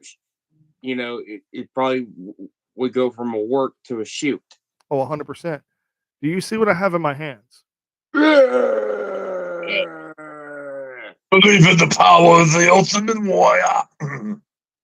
And in his green undies. So I help out my friend all the time for at least taking him to the grocery store and stuff. Like I told y'all, I don't know if I ever told y'all, but he's disabled and he's a really good friend of mine. And I help him do a lot of things. And he was like, dude, because we're looking like different toys and different board games. Hence, I have another channel of board games as well. As you can see behind me on my right hand side over here, there's nothing but board games over here behind me and everywhere else. I got several in front of me. Well, I happened to be on the aisle where there was toys of wrestling memorabilia, like old school shit. And this little new fucker popped up, and I was like, that is so cool. They got a little mini Roid Rage. Dude, they have 3 of these things. They have him, The Undertaker, Macho Man, and Hogan, right? They had 3 of this little fucker, a bunch of the Taker, 1 Hogan, and like 2 Macho Mans. So of course I took the Warrior, right? So as I took him, and I'm thinking to myself, like, it's only like $10, and I get it. But at the same token, when are you ever gonna go down to the Walmart aisle and go, huh? When are you ever gonna see another Warrior plushie in your entire life? Never. Because Warrior, I still have my Warrior wrestling buddy somewhere around here. I just don't know where he's at. But and they only made like several of them. I think they made a Warrior, a Hogan, a Macho Man, an Big Andre. Boss Man, and they also made the Road Warriors as well. Yeah. And they made an Andre too. Andre was like the rarest one they find, I think. Didn't they make $1 Million Man one? Yeah, they I did. think Made so. DiBiase. Yeah. I think the highest selling one at the time was the one I had, which was the Ultimate Warrior. I think him and I knew there was a Boss Man. There was a Hogan, Macho Man, an Undertaker, and Andre, the Road Warriors, and I want to say there They was also one had other. Bone Crunching Wrestling Buddies as well. Yeah, I didn't like Like in those. That came out in the there, 90s. I had Dude. Austin. I also had the wrestle. I also had the Bash and Brawlers at WCW, which were basically similar to the Wrestling Buddies. I had Sting and I had Hogan. See, the only one I ever had was Ultimate Warrior, dude. I beat the fuck out of my Warrior doll, dude. I mean, I suplexed the shit out of him. I powerbombed that fucker.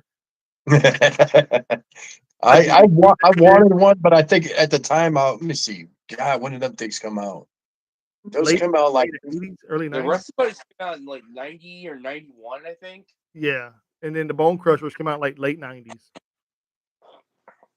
The Bone actually came out in the late 90s. Yeah, the Bone no the Crushers. wrestling buddies. Yeah, I want to say is either late. No, they came out like early 90s. Yeah, Yeah, they came out like but the 91. Bone Crunchers came out in the late 90s. The late 90s. You know what? I'm doing a thing real quick. As we're talking, I'm googling wrestling buddies, and dude, you can actually buy them right now at Amazon. But they're called WWE Brawling Buddies, and they're made by Tonka Toys. They're no longer called Brawling Buddies, I guess, because they were probably published because that was the time because wrestling was still a bad word. Dude, you know how much my Ultimate Warrior is used on eBay right now? How much? How much? $125. I believe it. I think Matt Cardona does like reviews of like all those old school wrestling action figures, toys, and buddies. Yeah, and I think he got his own out now. Yeah, he's a huge toy collector. Oh, Also, Danhausen is a toy collector as well. Oh yeah, big time. I even love when him and like Ethan Page go toy hunting together. Yeah, Ethan Page and Danhausen always goes together, and I think Danhausen goes with Matt Cardona. Yeah. Well. Brian Myers goes with Matt.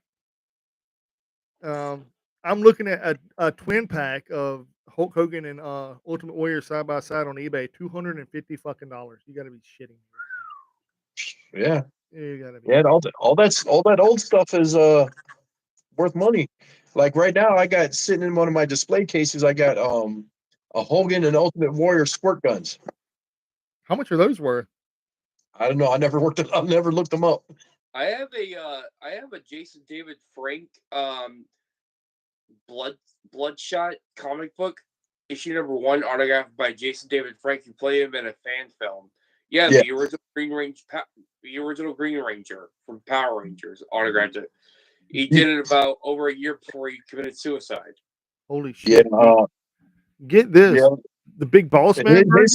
His signature went up in price, then it dropped because he signed so much stuff. It's like same thing with Stan Lee. He signed so much stuff. It's like his signature is really not worth that much. Neither is it's like about a couple $100, but neither is Kevin Smith's either. Kevin Smith ain't worth shit. Yeah, he does so much signatures. Yeah. Big Boss Man, 1990 vintage WWF wrestling buddy, $300. Yeah. Jake the Snake Roberts, $127. $1 Million Man with a $1 million belt, $275. And Road Warrior Hawk, $130. That was the original set. Hawk and Animal. Animal didn't have one. It was just Hawk. It was Hawk, Big Boss Man, Jake the Snake, $1 Million Man, Hogan, and Warrior. That was the original. Animal did have a wrestling buddy. Yeah, they did later on. Later on, it was a Legion of Doom. Dude. It was a double pack. Yeah. Yeah. Yeah, and that right there. Oh, dude, they did have one. Oh my god, 1991. Okay, in And I the also original think package. I In the also think original package, the original package is $2,000. $2,000 for the release of the game. That is fucking crazy. Macho Man's is 600. Yeah, it makes me wish I hold on to all my stuff, man. I'm getting off of there, dude. I can't handle it. I had to go. It hurts my heart. Hurts my Ain't it? fucking heart. It's like the stuff that you had when you're a kid is worth money right now, you know? Dude, I remember when I was a kid and I quit playing with it was the He-Man shit. I had Castle Grayskull and Snake Mountain with a microphone in it. oh my god, I used to have those too as a kid. Is that the original or is that the reprint, John? That's the No, it original. was the That's original the from the original? 90s. Yeah, Those were all hand me downs. yeah. Dude, those are worth a That's lot. original, only missing one piece. The flag. No, I got the flag. I'm missing like this little itty bitty pistol for the weapons rack. That's it. And that little itty bitty pistol on eBay goes for like $50. I bet it does. But if you had the whole thing, I think it's worth like $1,200, ain't it? Uh, no. A little bit less. So, I mean, a couple $100. Are you sure? Yeah, if a complete 100% complete, it'd be about probably a couple $100. Are we in the second hour or third hour? Second. Second. Yeah, I know. I apologize for getting off base. You're looking at like the original one, man, is like 100, like with everything in it. I think it's like $130. That's the original. So they ain't too terrible. I mean, when they first came out, they were like $50, $60, something like that. Yeah. And Snake Mountain was about the same. No, woo, go online, 250, 250, because it has a turret on that one too, on it. That one still has a turret, correct? Mine got a turret. I got, like I said, I got every piece. I even got brand new stickers for it. I haven't put it on the flag, but I got all the parts except for this itty bitty little gun. Then yeah, just 250, bro. You got it for like 250. Yeah. So I mean, I wonder how much that Megatron gun, that original Megatron is, where he turns into a gun. yeah, the metal one. The last time I seen it, it was about at a toy show. It was about $300, Wow.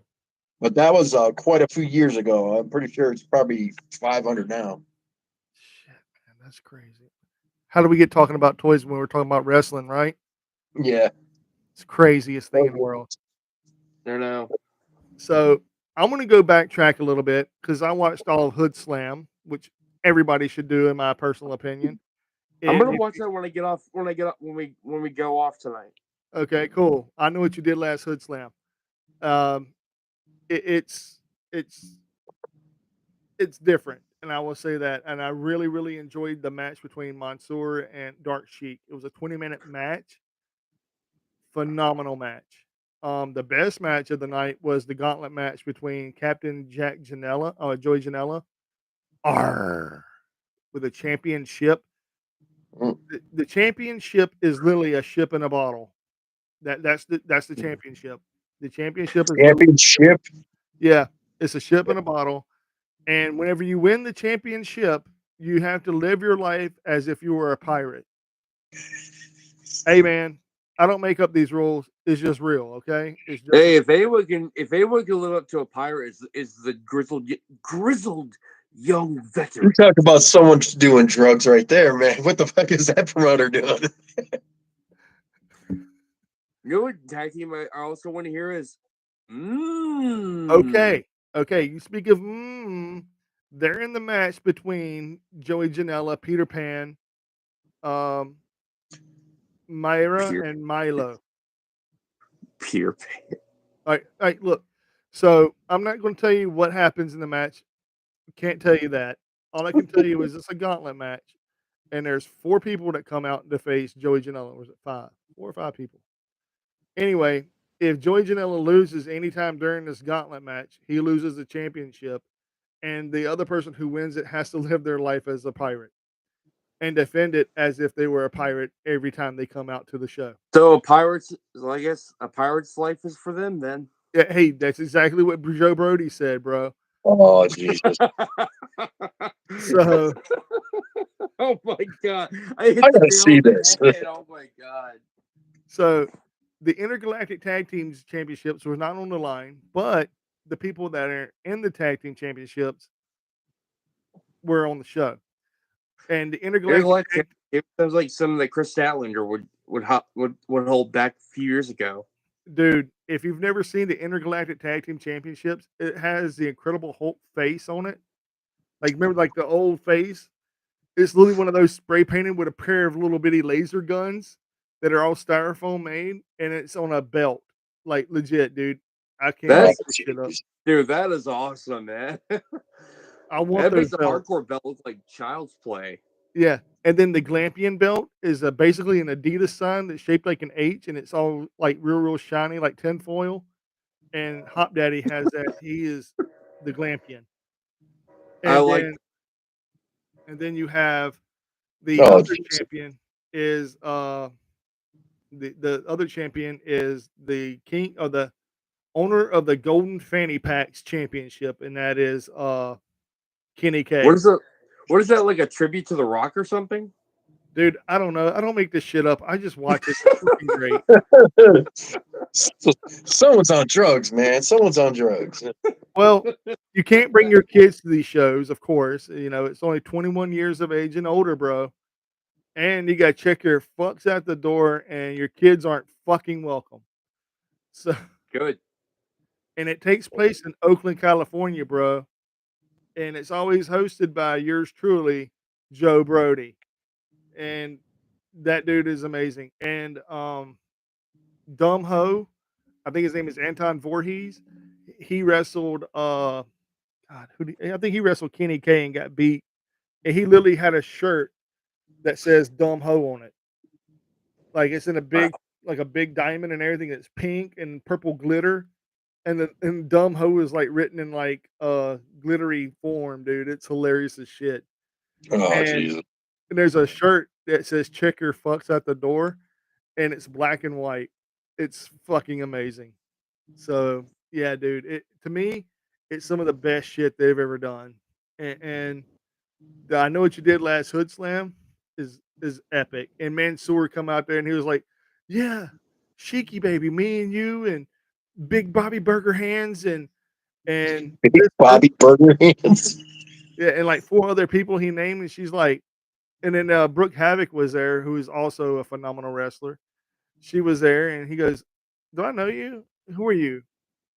Grown folks are talking, little kid. You stay over there." And like he grabs Sheik and he's like, "So what do you say?" She's like, "First off, dude, she's been here for the past 3 years while you've been where the fuck you been doing. So you can take your shit and fuck off." And then he's like, "Is that what you wanted? Is that it? That's what we're doing? Fuck it, game on." So he has like a big wrestling match right then and there. Boom, impromptu. Aw. And Found out. and I found out that Maki Ito is still injured. yeah, Oh, I wanted to meet her at the. I She better love be at the her. show, man. She says on her Twitter, "Hello, motherfuckers. I'm slowly recovering." hey motherfuckers, I'm slowly recovering. Hey, I love her, dude. She's amazing. I love her. And she's like, "Surprise, motherfuckers!" To the dark. Dude, to be Man, honest, she's she one of was the she was supposed to be at Chicago. She is a dude. treasure. She must be protected at all costs. Why do you think Maki Nick Gage is Ito. overprotective of her, man? He don't let nobody touch that girl, man. Who? Nick Gage won't let nobody touch her. I love that. Oh, he loves Maki. He protects Maki at all costs. He doesn't want any idiot trying to hurt her or anything. Or even trying Mhm. to grope on her or nothing, dude. And I love that about him. I think that's the most respectful thing that any wrestler. He's very respectful towards Maki, and I like that. He's respectable towards women in general, and Mother raised him. His mother raised him. yeah, and I love that about Nick Gage. I have nothing but great things from Nick Gage, and I'll I always mean, say good he things about even him. when he even robbed the bank, he was very subtle about it. He was unarmed and everything. Dude, he made phone calls to Robert Anthony and John Moxley, dude. True story. Why aren't you calling us? Go turn yourself in. Okay. I'm fucked up. Well, yeah, you are. And I'm No, you glad done that, fucked up. and I'm glad that Brett Lauderdale helped him get the help and everything. And to believe it or not, dude, I honestly believe that anybody in that circumstance or any type of bad thing that ever happened to them, they should be given a fair shake after the fact. I mean, hell, unless you're Jeff Hardy, who's had 12. I think, to be honest, I think Nick Gage is a little more sane than New Jack. I don't know, man. New Jack killed 15 people. That's what I say. Nick Gage is a little bit more stable than New Jack. I'd say a But lot more stable. I don't think there's any other wrestler in anywhere that's killed 15 people and got away with it. and Jack plus, killed 15 people. 15 justifiable homicides, legit. plus also, let's see, the mass transit incident. Yeah, the kid was Oh, underage and he signed a waiver and relieved ECW of all. That types was his of fault, the everything. kid's fault, to be Yeah, honest. that's the kid's fault. He's like, he should have been in that match. He knew Especially what he against was New trying Jack. to. Are you fucking crazy? Dude, it's like saying, hey, Dad, I'm going to commit suicide. With what? That guy's help. He should Yeah, have I fixed saw the it. match too. He was like, he was cutting his forehead. He's like, he didn't get it once. I was like, And I'm then, like, and then it damn, dropped. this And then it get just That kid's open. high on over. cocaine, and he basically, what he is, like, apparently, according to New Jack, he was just like, he wasn't focusing or paying attention. It wasn't working with him. Nope. He didn't care. And he, He asked and that kid literally asked New Jack, literally, he said, can you blade me? He's like, sure I can. he wasn't working the match. He didn't think the kid knew what he was doing, and he basically gave the kid what he thought was a receipt. He gave him a receipt, okay? He gave the motherfucker a first class ride to the fucking And that hospital. that kid's dead now. Whatever. Yeah. Yeah, he committed suicide. Because of that incident. Yeah, he wrestled several places after that, and everybody started calling him New Jack's bitch and other things like that. I mean, dude, they gave that poor kid hell, man. And I his think he career, should have retired from wrestling and focused went on to college. I don't even think he should have done any of that. I think he should have just said, I'm going to like do what Shane Douglas did, dude. And I commend this man a 1,000,000%. Disappear off the face of the fucking earth. That's what I meant. Go to college or something, Now Shane Douglas is like a Best Buy guy or something, and Perry Saturn's a lumberjack somewhere in Canada, if I'm what I understand. Was it Shane Douglas? He pops up every once in a while. He does like little conventions. Very rare though. Very, Yeah. very rare. And I think Perry Saturn has really bad CTE. Yeah. From what I understand, he's a lumberjack in somewhere in Canada, from what I heard. You know what's even sad though? Some people make jokes about there's some trolls online that make jokes about CTE and everything, about John Moxley, and that really pisses me off. Well, yeah, but and also in Perry Saturn's defense too, man. He was also in the army. So he has PTSD. Yeah, he has a lot of issues, man. And what Also I heard though, the reason why he's the way he is also because he basically was, I think he got injured because he was trying to stop some criminal trying to rape this one. I heard the same story from sexually assaulting this woman and everything. He paid the price. Unfortunately, he paid a price for it. And I'll have nothing but respect for Perry Saturn. I've met him twice whenever he was working for WCW and the WWE here in Mobile. Even though I did laugh at the things he did in WWF for that punishment, I feel bad for that though.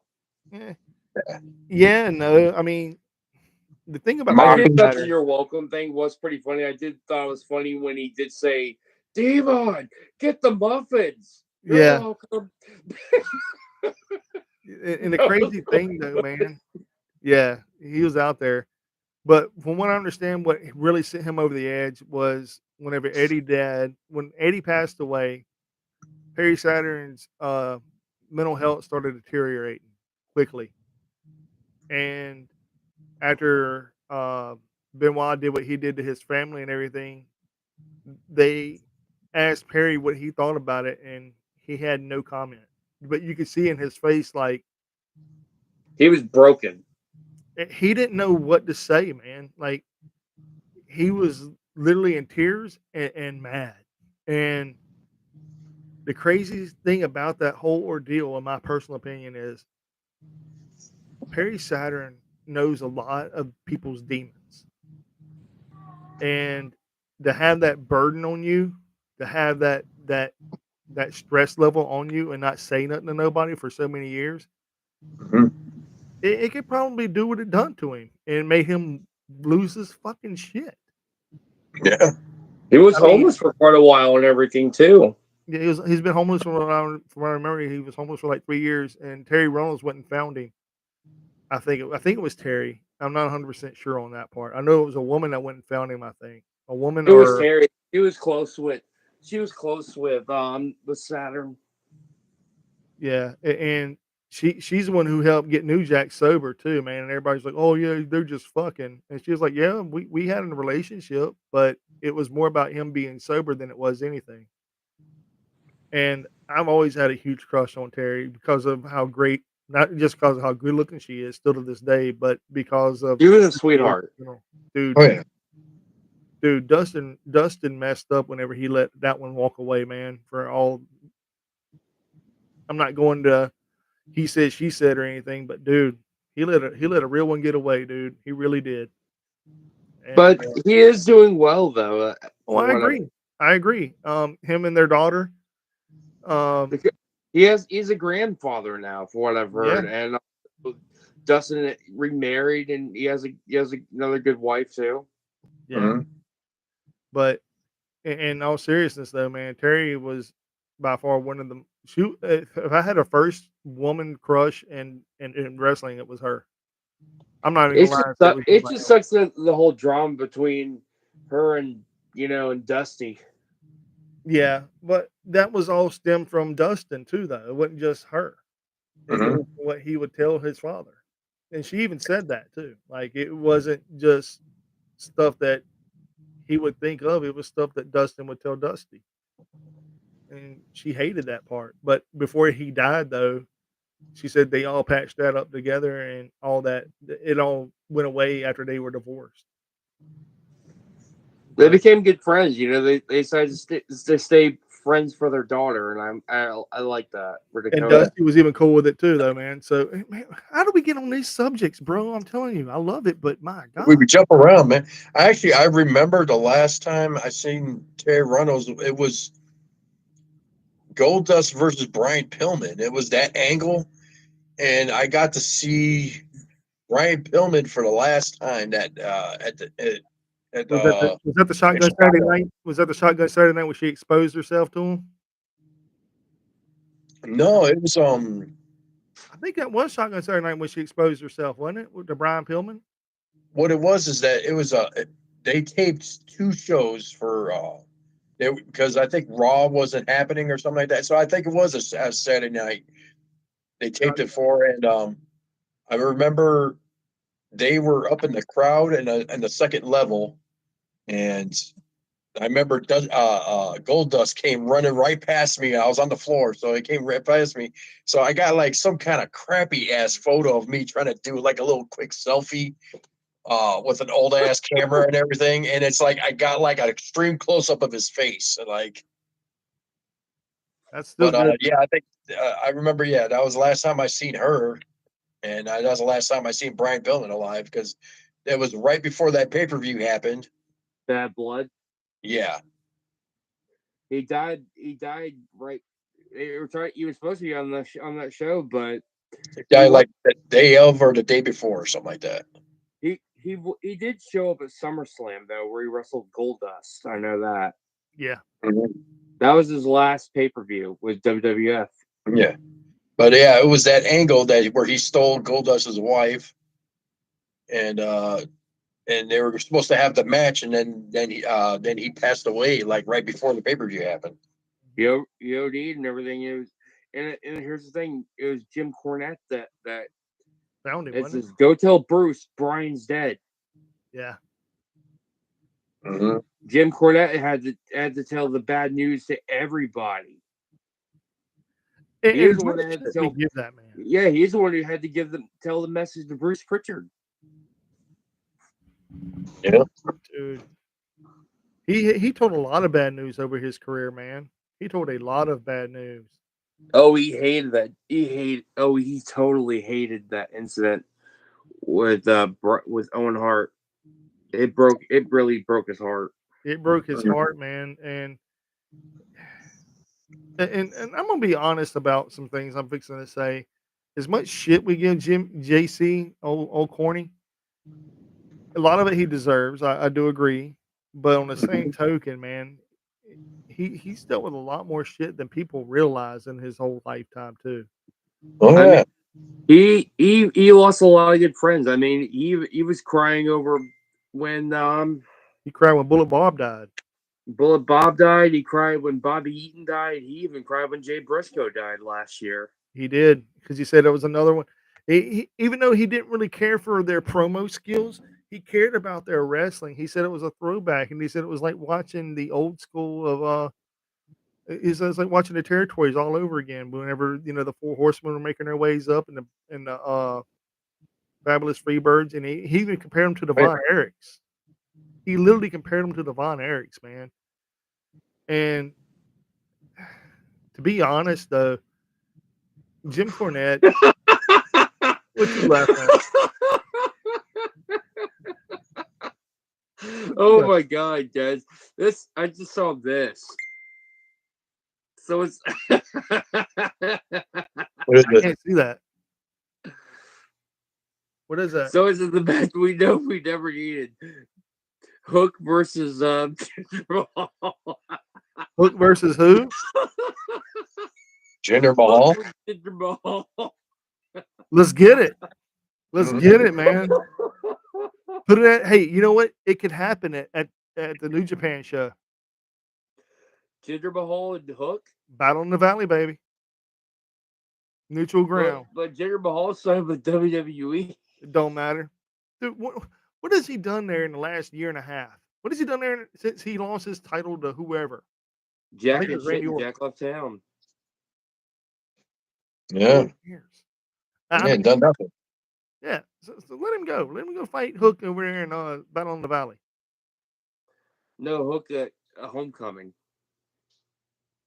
Huh? It was set for Homecoming. The big AEW's Homecoming?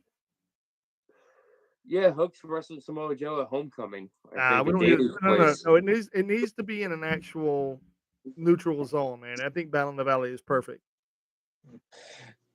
Let New Japan book that.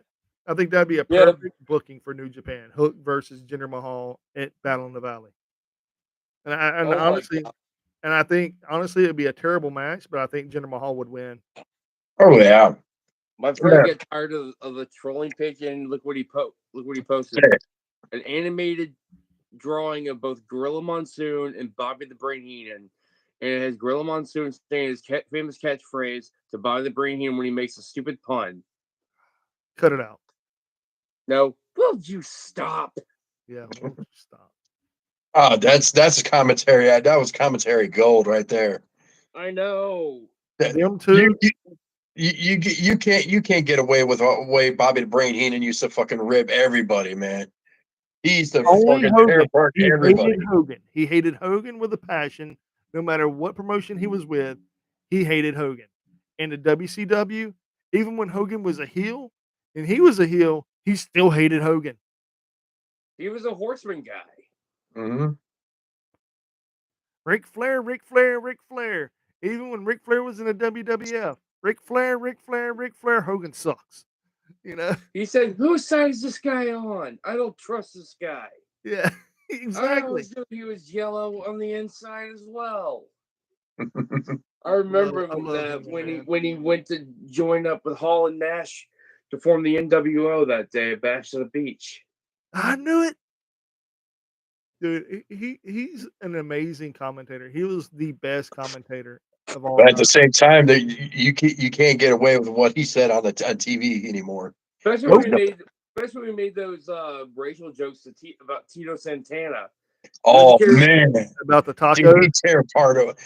Called his the flying elbow the flying burrito. flying And burritos he said, smash. "Will you?" And even Gorilla was like, "Will you cut that out? Stop it."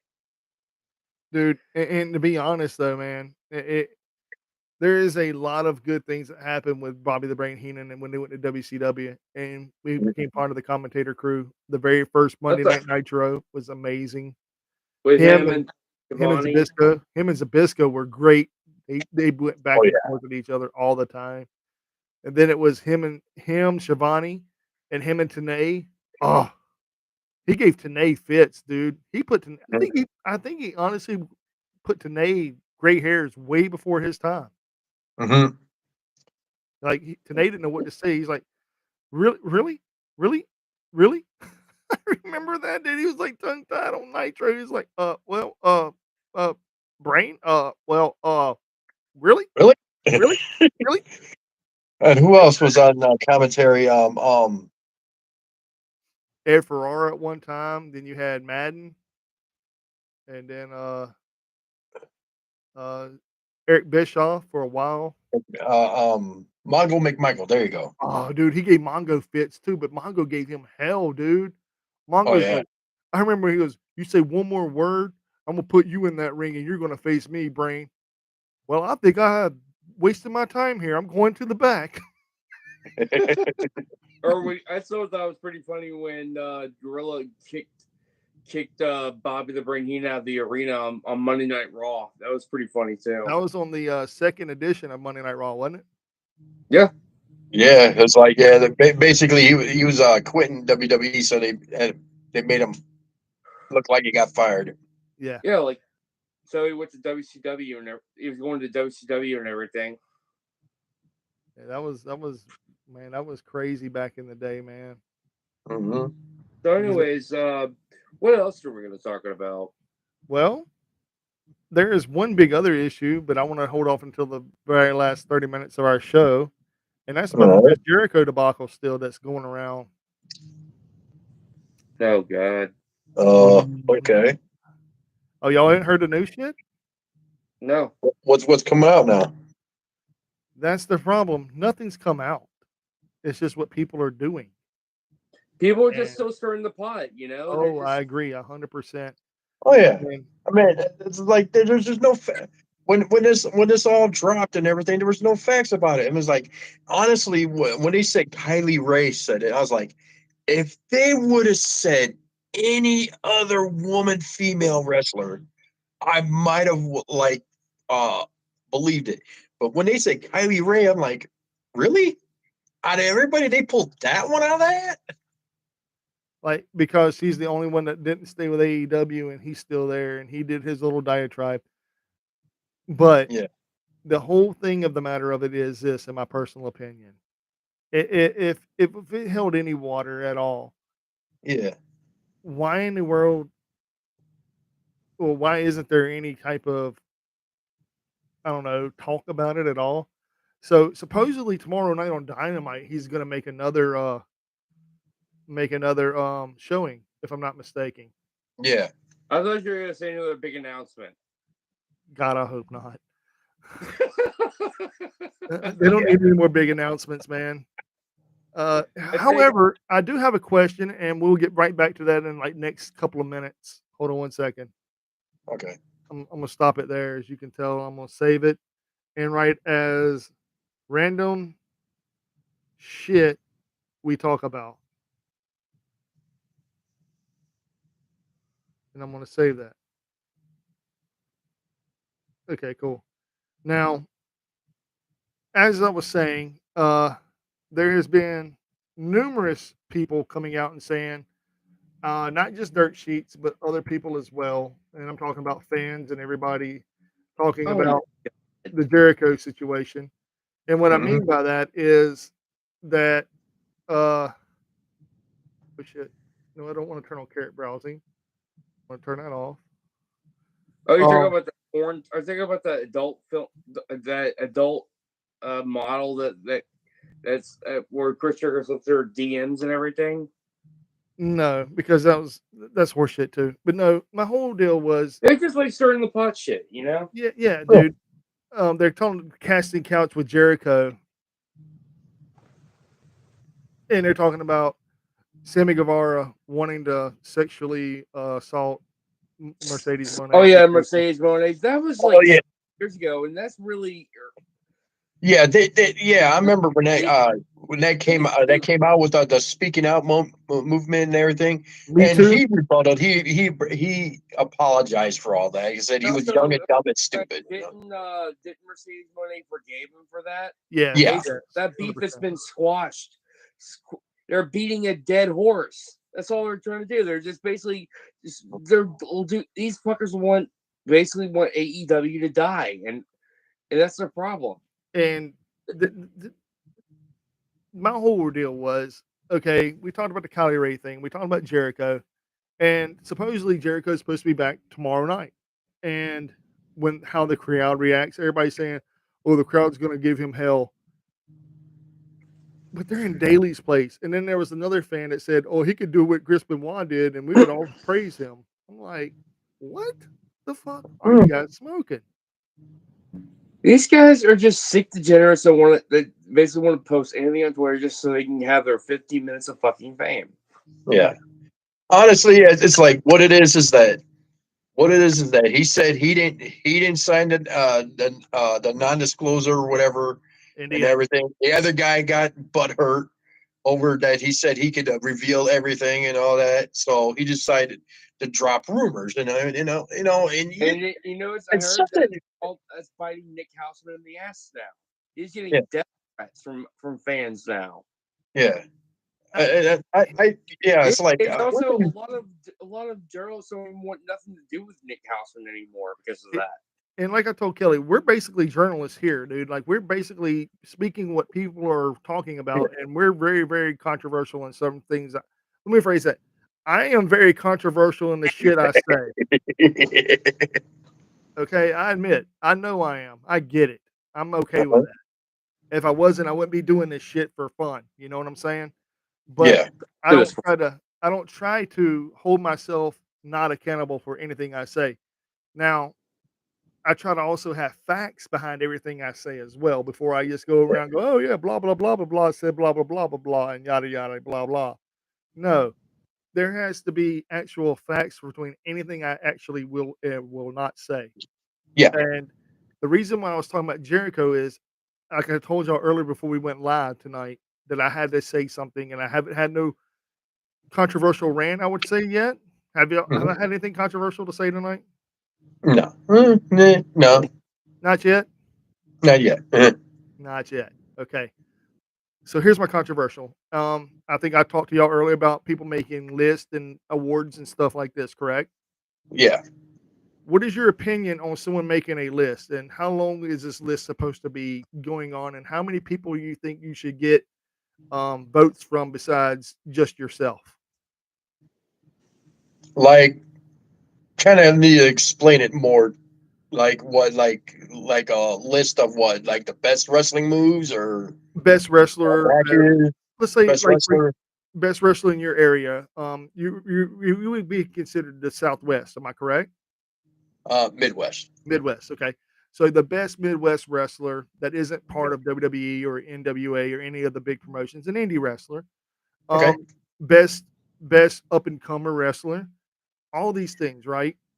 Now, would you just take it upon yourself to go out to your local people? Like, for example, you're working for a company and you work for one company, or let's say you work for 3 other companies and you're a security guy. I'm not gonna give you any other role, but you're security. All you do is try to be security. And the promoter or the owner of the company came to you and said, "Hey, we're trying to do an awards list. Put the guys you think that would be the best wrestler of the year, best up and comer, best tag team, best women's wrestler, and all this stuff." And they say, "Think about it. And you've been with the company for about a year and a half now. Would you use just your ideas, or would you try to go out to the actual fans of every promotion you went to and try to get their opinion? And if so, how many people would you go and get?" Wow. I would figure like I would have asked. I would actually go around and ask of like, who do you think is the best and everything? Compile a list. I think Well, if we're doing like a low just a generalization, say like ask about 100 people. Maybe 100 people. Okay, Yeah, maybe a good but 100 people to ask. they're going to be from different shows, correct? Not just one. From different shows, Okay. different companies, different shows. Yeah. What about you, Phil? All right, what's the question again? I'm sorry. All right, you're a well. I'm gonna give you the same thing I just gave Josh. You were a security guard for 3 different promotions here locally on the Gulf Coast, and one of the owners came to you and said, "Hey, we would like to give you the opportunity to show us what you have, and we want you to comprise or give us a list of who you think is the best wrestler, best tag team, best up and comer, best women's wrestler Yeah. in the area." What would Hmm. you do? Like, how would you go about giving them this list? Would you just go off on top of your head and write down your biased opinion, or would you try and go get other people's opinions? And if so, I how would try many? to I would try to observe, the wrestlers myself, and see my opinion and everything, and probably ask for my opinion and everyone else's opinion first to, come up with the best sources, because there's a lot, because, sometimes you want to get the majority of the opinions and everything of what, of like, including myself, what else think. Okay, Because but how many people would you go and get from? Like, would you just go get a handful, or would it be over different periods of shows? You've been with this company for about a year and a half now. probably different periods of shows, and so different probably different periods of shows. Just wait, give it probably about 5 or 6 months. Before I come up with an opinion. Okay, but Yeah. how many other fans would you probably guesstimate that you would get an opinion from? I also would mind getting opinions from like people on the internet.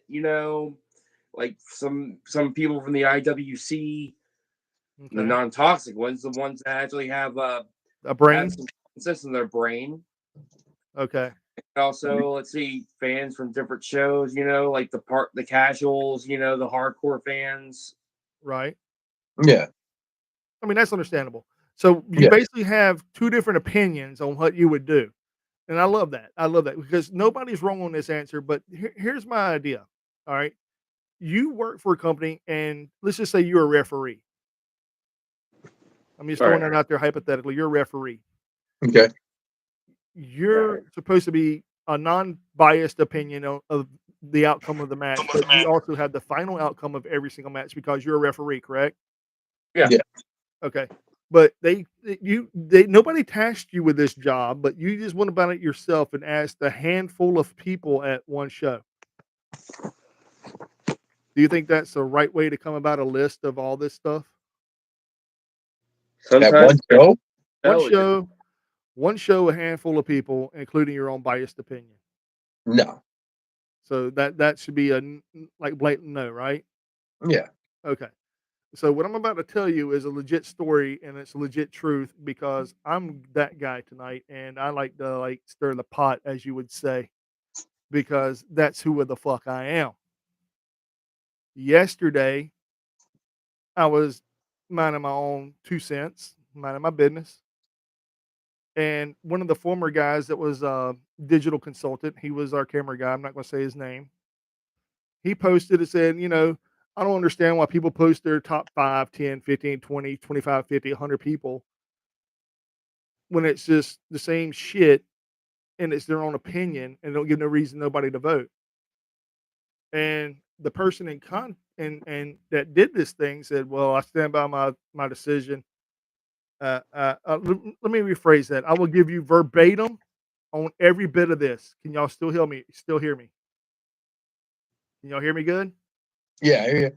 yeah. Okay. So I am going to give you verbatim everything that was said or texted, I should say, because I believe in that. You know what I'm saying? Because I don't want to be that guy. Okay, here we go. The original post was, why do people in the business decide it's a good idea to make a list of the top 5, 10, 20, 25, 50, 100, etc. in their region, but only include people from the promotions they work with? Keep it to yourself. It'll ease a lot of butthurt folks when they're snubbed. Now, The people in Mhm. and the people in context in this, one person said, some people want to paint a narrative of fallacy that they are the ultimate authority in their area. Then the person that I'm not giving him his name credited because I'm gonna say this, and I'm not trying to be hateful. He seeks attention whenever attention doesn't need to be granted to them. So I am going to leave his name blank, and I'm just going to say what he wrote. He is the person who made this list because now he's going after the person who made the post. Making vague posts like this doesn't help either. It wasn't done as Oh my god. let me finish. It wasn't done as ultimate authority or anything like that. A combination of things I followed and quite a handful of fans. Now I'm gonna stop myself right there. A handful of hands, quite a handful. Does that mean like quite a handful? I'm thinking maybe six handfuls of people. So that's five. That's like 30 people. Am I right? Yeah. Okay. All right. Average. Average. Okay. So quite a handful of fans I've asked the past little while. Little while. I'm thinking 2 to 3 months. That's what I'm gathering. Or is y'all on? Uh, are y'all on the same boat with a little while, or am I being? Yeah. Or is that too? Yeah. Or is that too not enough? I mean, because when I think, "Hey, man, I'll be there in a little while," I'm thinking hours, but I'm trying to be nice here and say that's months. Because whenever I say, "Hey, yeah, buddy, I'll be there in a little while," and they call me that day, 3 days later, I show up and like, "Dude, where the fuck were you?" "Well, I told you I'll be here in a little while." "Yeah, that was 3 fucking days ago, bro." You see what I'm saying? A little while, Yeah. past little while, you could word your words just a little bit better. So I'm giving you 3 months tops because, it's subjective, right? All right. It's subjective, but it's going to grow. So they're acknowledging their fuck up, 100%. Now Yeah. it goes, anyone who gets butt hurt or attacks others for doing such things are the problem. Now that's where I have a problem because if you were really trying to not acknowledge somebody having a problem with what you posted or say anything about it or trying to ease the problem into everything, then why are you sitting here saying that number one, the person who made the post is a problem. Then the people who were butthurt or attacking the others for doing a thing are the problem. Uh, Want to be on those lists if you get butthurt? Question mark. These are all lists. Do something that piques people's interest and gets fans talking about it. It's not done with biasness at all. You got to be out of your fucking mind. Like Yeah. totally. That's stupid. And the person who posted it put a like mark on it, like clink. I liked it. Like oh yeah, yeah. You like your own post. Yeah. I don't like it. I think it's shit. I think if you're going to post a list, you got to have facts first and foremost. Because if you just add your own biasness into this, which is true, everybody has their own biasness. Like for example, I think the best wrestler this year, hands down, was not Roman Reigns. He ain't really wrestled that. That's everybody. And people are like, "Well, MGF ain't no better." Okay, I'm not going to say he is, but neither one of those are my two picks at all. Mine is I'm Mine gonna is. say Go ahead. mine is Sonata. Yours is Sonata. I can agree with that. Mine is Zack Sabre Jr. Hands down, Zack Oh, Sabre Jr. for the past year held the TV title of New Japan all around the world. Never lost it, not one single fucking time. He was a great New Japan World Television Champion. And I I I've think been think Tanahashi will do that belt justice as well. I think he I've been will. a bit, I've been a big fan of El Hijo del Vikingo. And he's held Uh, that title for over a year now. He broke Kenny Omega's record. yeah. Yeah. And I have another thing I want to talk about him in a few minutes too. So see, all three of us have different people, correct? And none of us are wrong. None of us are wrong. All good wrestlers. All of them. All of them. All of them are great wrestlers. And the craziness of about it is we're all human. Now, I'm not saying that if I'm working for a promotion here in the Gulf Coast that I would know all these wrestlers. Dude, when I was there for a year, almost a year, I did a lot of things for this company, and there was people that I had no fucking clue who they were, and I wasn't given any ample time to even know who the fuck they were. But I was supposed to go out there and try to do commentary for people I didn't even heard of. And I'm like, he's like, and then the announcer, because he gets like little bitty little, I call them hints. Oh yeah, man, this person's gonna be there and this and that. I get there and I'm like, okay, here we go, turning water in from fucking wine or turning chicken shit into chicken salad. You know what I'm saying? I'm going in this Yeah. bitch line like a motherfucker. Or Take turning it till lemons you into make it. lemonade. Dude, what you say, man? And I'm looking at this motherfucker like, really, you seen this dude before?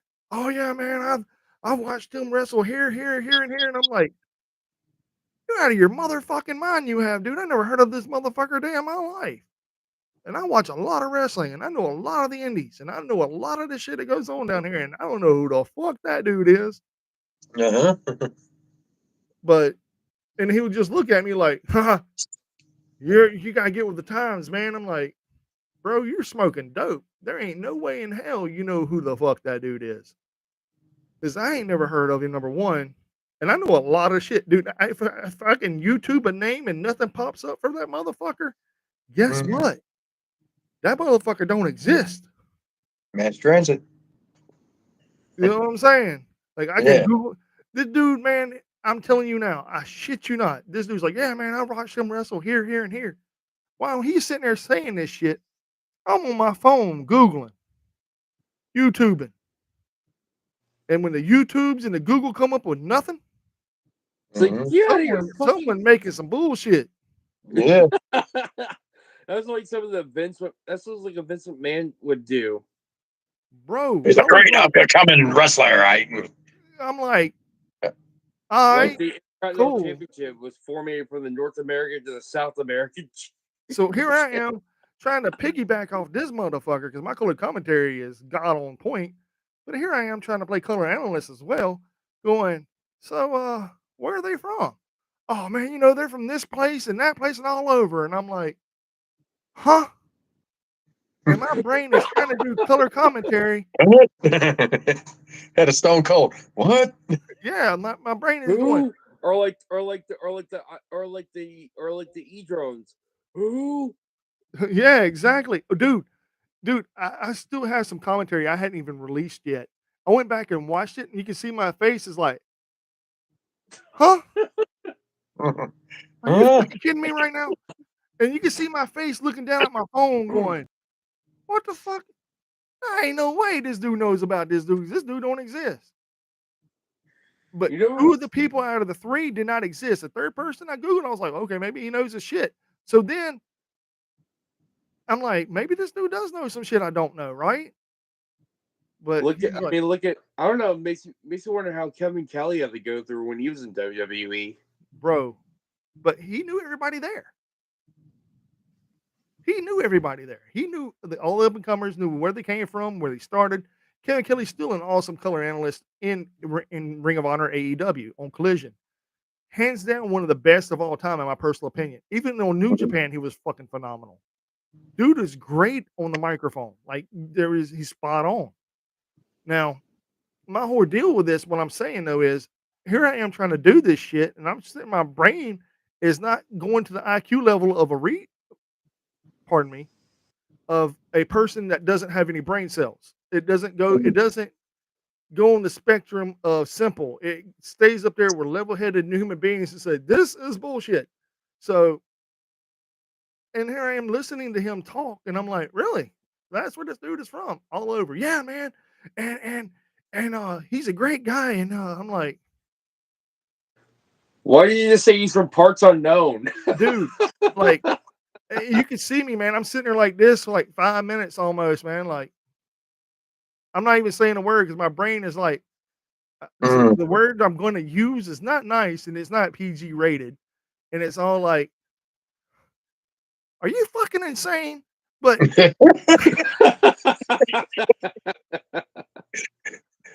so I don't say nothing. I'm just sitting there like letting this dude dramble on about bullshit because he's also the announcer too, the actual ring announcer and crazy enough as it is, and I'm just sitting there like this. And when I do talk, I'm like, okay, that's over, because I had no fucking clue, and I'm great. But whenever someone just automatically thinks they know what the fuck they're talking about, and I Google these motherfuckers, and I'm like, there's no way in hell this even took place. How do you know more about this shit than I do? And I watch wrestling religiously, dude. Like any Mm-hmm. kid that comes across anything, dude. I mean, Hood Slam for fucking sake, dude. New South. I mean that came on my radar a year and a half ago, and I didn't go to my very first show to last year. And the only reason I went to that Is show, I go have ahead. to say, I have a question though. Is New South like the new version of Mid South? No, Mid South is still around. New South is it's a big promotion, man. Dump Sanders is a phenomenal person. Him and Carmen Childer Carmen are great people. If you didn't see what I posted, Carmen goes some places, bro. He does a I lot of think wheeling and Viva dealing. Van showed up at New South as well. Dude, Hey, all I can tell you is New South is probably going to be the next big thing. hey, Mid Yeah. South owned by Ian Rotten. No, that's Mid South. Yeah, that's what I'm saying. Yeah, Mid South's owned by Ian Rotten. And I, there's two things in Mid South. There's IWA Mid South, IWA Deep South. Deep South is here in Alabama.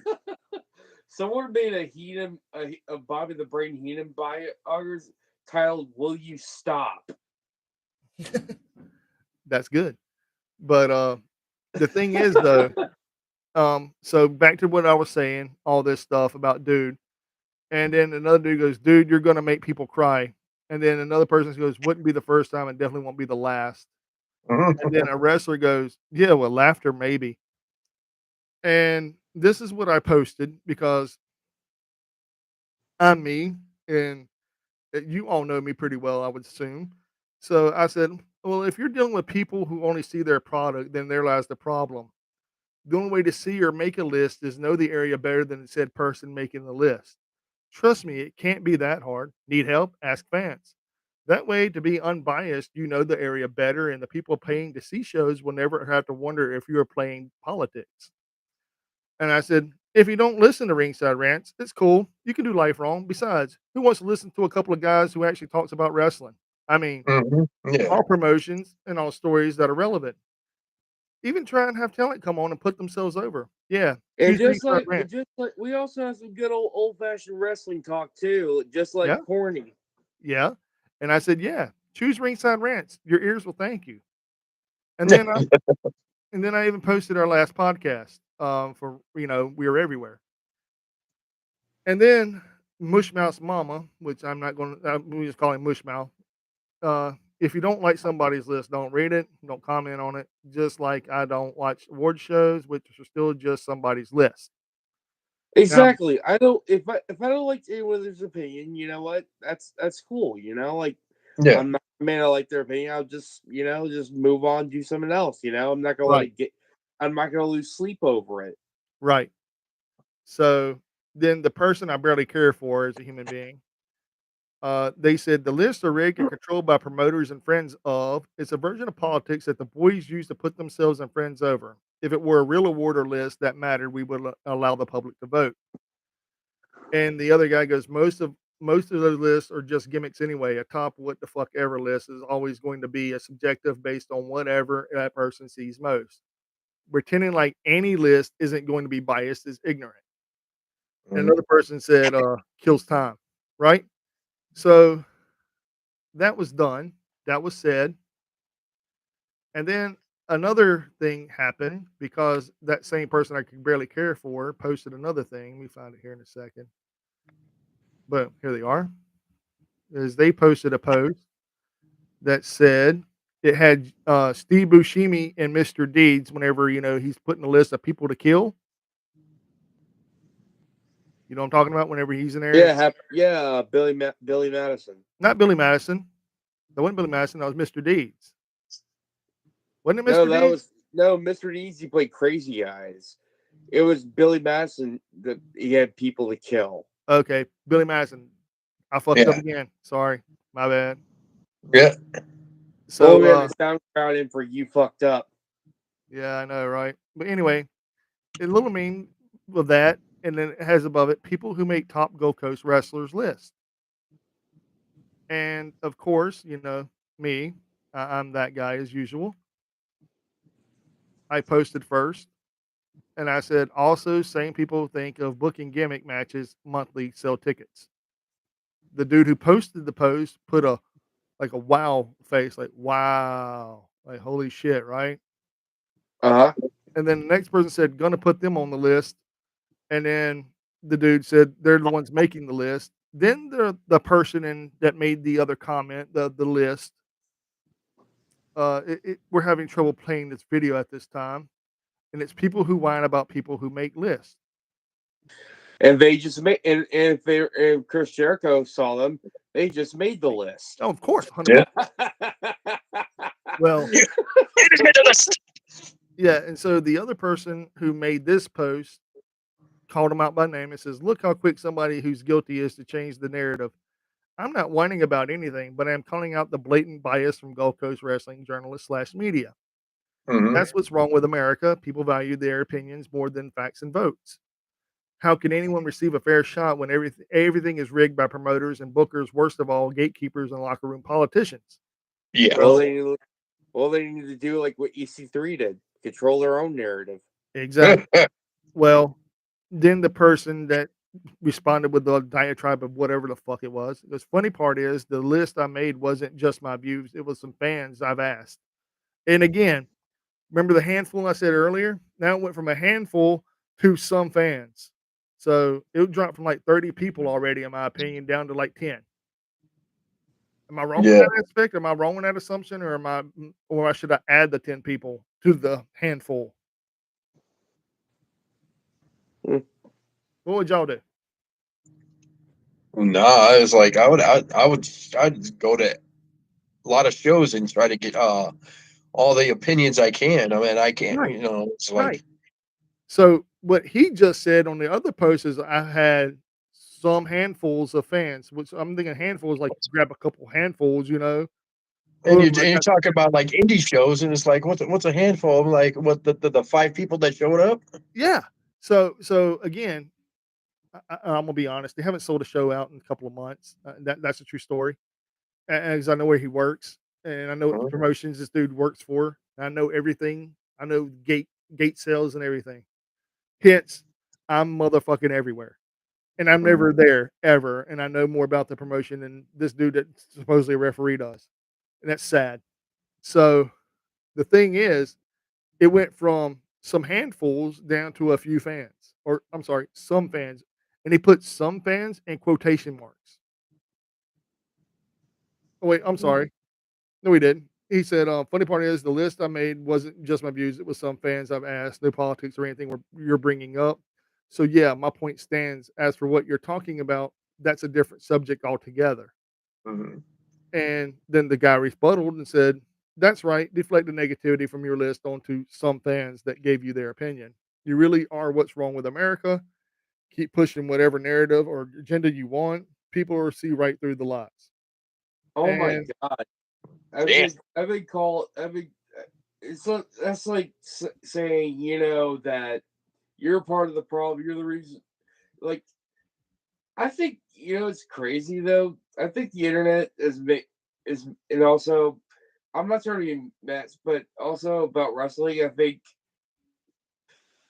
20 years of the I think because of the monopolization, people have been brainwashed to this idea that anything outside WWE is irrelevant. I Yeah. totally And agree. then you get these people online that think, we must cancel this, we must save WWE from, and they're just like, But these aren't WWE guys. These are actual talking about Gulf Coast nobodies. I know Mhm. what you mean. Like there's people like it. That's the thing about people online. When you say something like when you say like it's hard to believe just one little thing could set so many people off and just I post like there's sometimes where I posted a few years ago, posted a few things on Facebook about something, and people just got in this really huge mass debate about it on my Facebook page, and I'm just like, what the fuck is going on?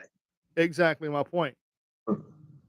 I was Dude, just posting my 2 cents. I didn't ask for like some Yeah. some Too fucking too many shit people. show on my Facebook exactly. page. So Too many people getting comfortable on here talking shit and not getting punched in the mouth for it. exactly my That's point. the thing So about it.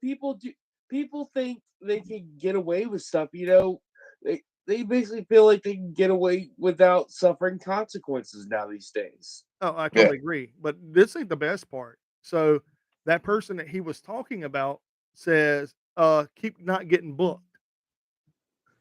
And there was a smiley, there's a laughing emoji by another Oh, person. those little laughing emojis like keep doing that. That's a if you do that to a person in real life, you can get punched. You can get really.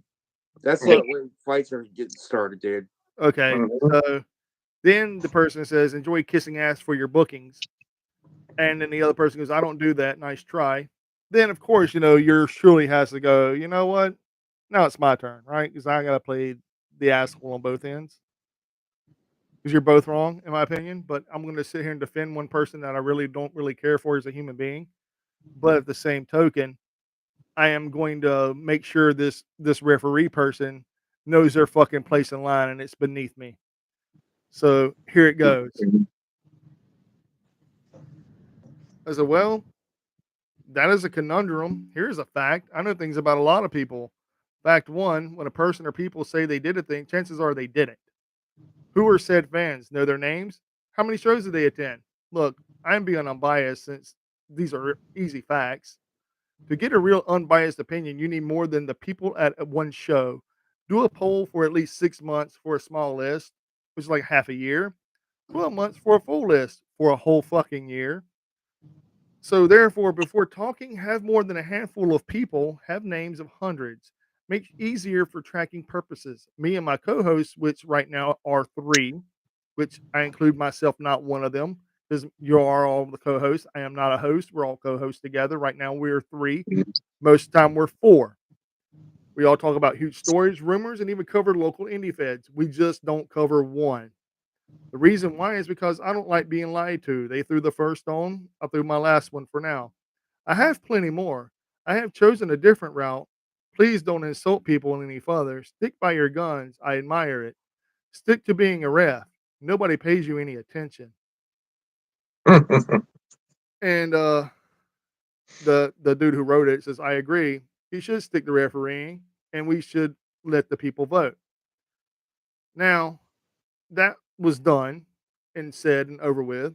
And someone DM'd me and said I should watch what the fuck I say because I don't know all the facts and that I'm being watched very, very closely in what I say. Really? So, with that being said, I took it to myself to go to my own personal page, and this is what I wrote. Let me find it. And I said, I'm feeling a little crazy because I'm always feeling a little crazy. I said, so today, not only did I defend someone I barely like, but I put a referee playing a grown man in his place. I have not wavered on what I stand for or who the fuck I am. Next time one of you cronies speak up, just know I'll be there to shut you up. I don't care if your parents, loved ones, or relatives get involved. I don't hold back my punches. If you're a Mhm. real one, then I fuck with you. If you're a fake ass coward, just know if you see me, I don't run. I stay ready every day. You want to tell There people you why go. they ain't this and that? Tell me why I'm no longer with your shit promotion.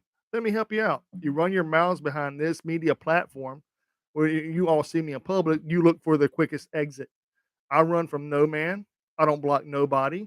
I want you Mhm. to see what I say. Just like Tommy's girlfriend telling me in my DMs about how verbal agreements and handshake deals don't matter. But when you acknowledge these things, they become legal and binding. So I beg, please send me a cease and desist order so I can take everything you own. I beg you. Don't believe me? I have proof. I beg you to call my bluff. Damn. So that ain't being controversial, I don't think. I think it's being blatant and honest and to the point. Straight to the point. Yeah. So and You're just brutally honest, man. so People don't like that. People don't like me being brutally honest. They want me to be sugarcoating and candies and lollipops and give them bullshit they want to hear. Nobody can handle the quote the movie. Nobody can handle the truth nowadays, man. Nobody can. So whenever I No did truth that, or not one person has came to the defense of anything. No one has said nothing about that. Matter of fact, the person that sent me that DM went completely blocked me. Now it says Facebook user because I'm the crazy son of a bitch that will show up at your doorstep and wait for you to come outside like Jay and Silent Bob and go, "Hey, didn't you just post I'm that? about to say that. Come outside, let me holler at you for a minute," and beat the living shit out of them because I'm that motherfucker. I'm that crazy. And as far as lists go, like y'all said too, who gives a fuck, right? Yeah. Who gives a fuck? It's a list. I make a list daily. It's called doing grown people shit. And just like I try to have the person on tonight, which he still makes me kind of mad. He, you know what? And I will be honest. He took this ransom basically. Made it like a hostage negotiation on Facebook. He's like, "I'll do your podcast for the $25," and then he started adding shit to it. He said, "What else should I ask for?" I'm sitting there going, "Dude, is this a hostage negotiation?" He said, "Yeah, it's a hostage negotiation." I put a laughing emoji. I was thought he was joking. This motherfucker was serious. So Gato, I know you listen and I know you hear me good. I love you. I respect you. But we don't negotiate with terrorists, bro. So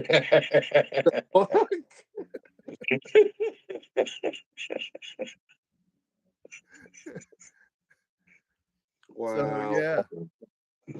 Damn, that's funny. Yes, and it's all in fun. And he better take it as that. If not, then when I see each other, me and the Laotian are going at it, bro. We're going to go at it. I don't care where we're at. We're going to go watch a movie together, and then we're going to go eat pizza somewhere.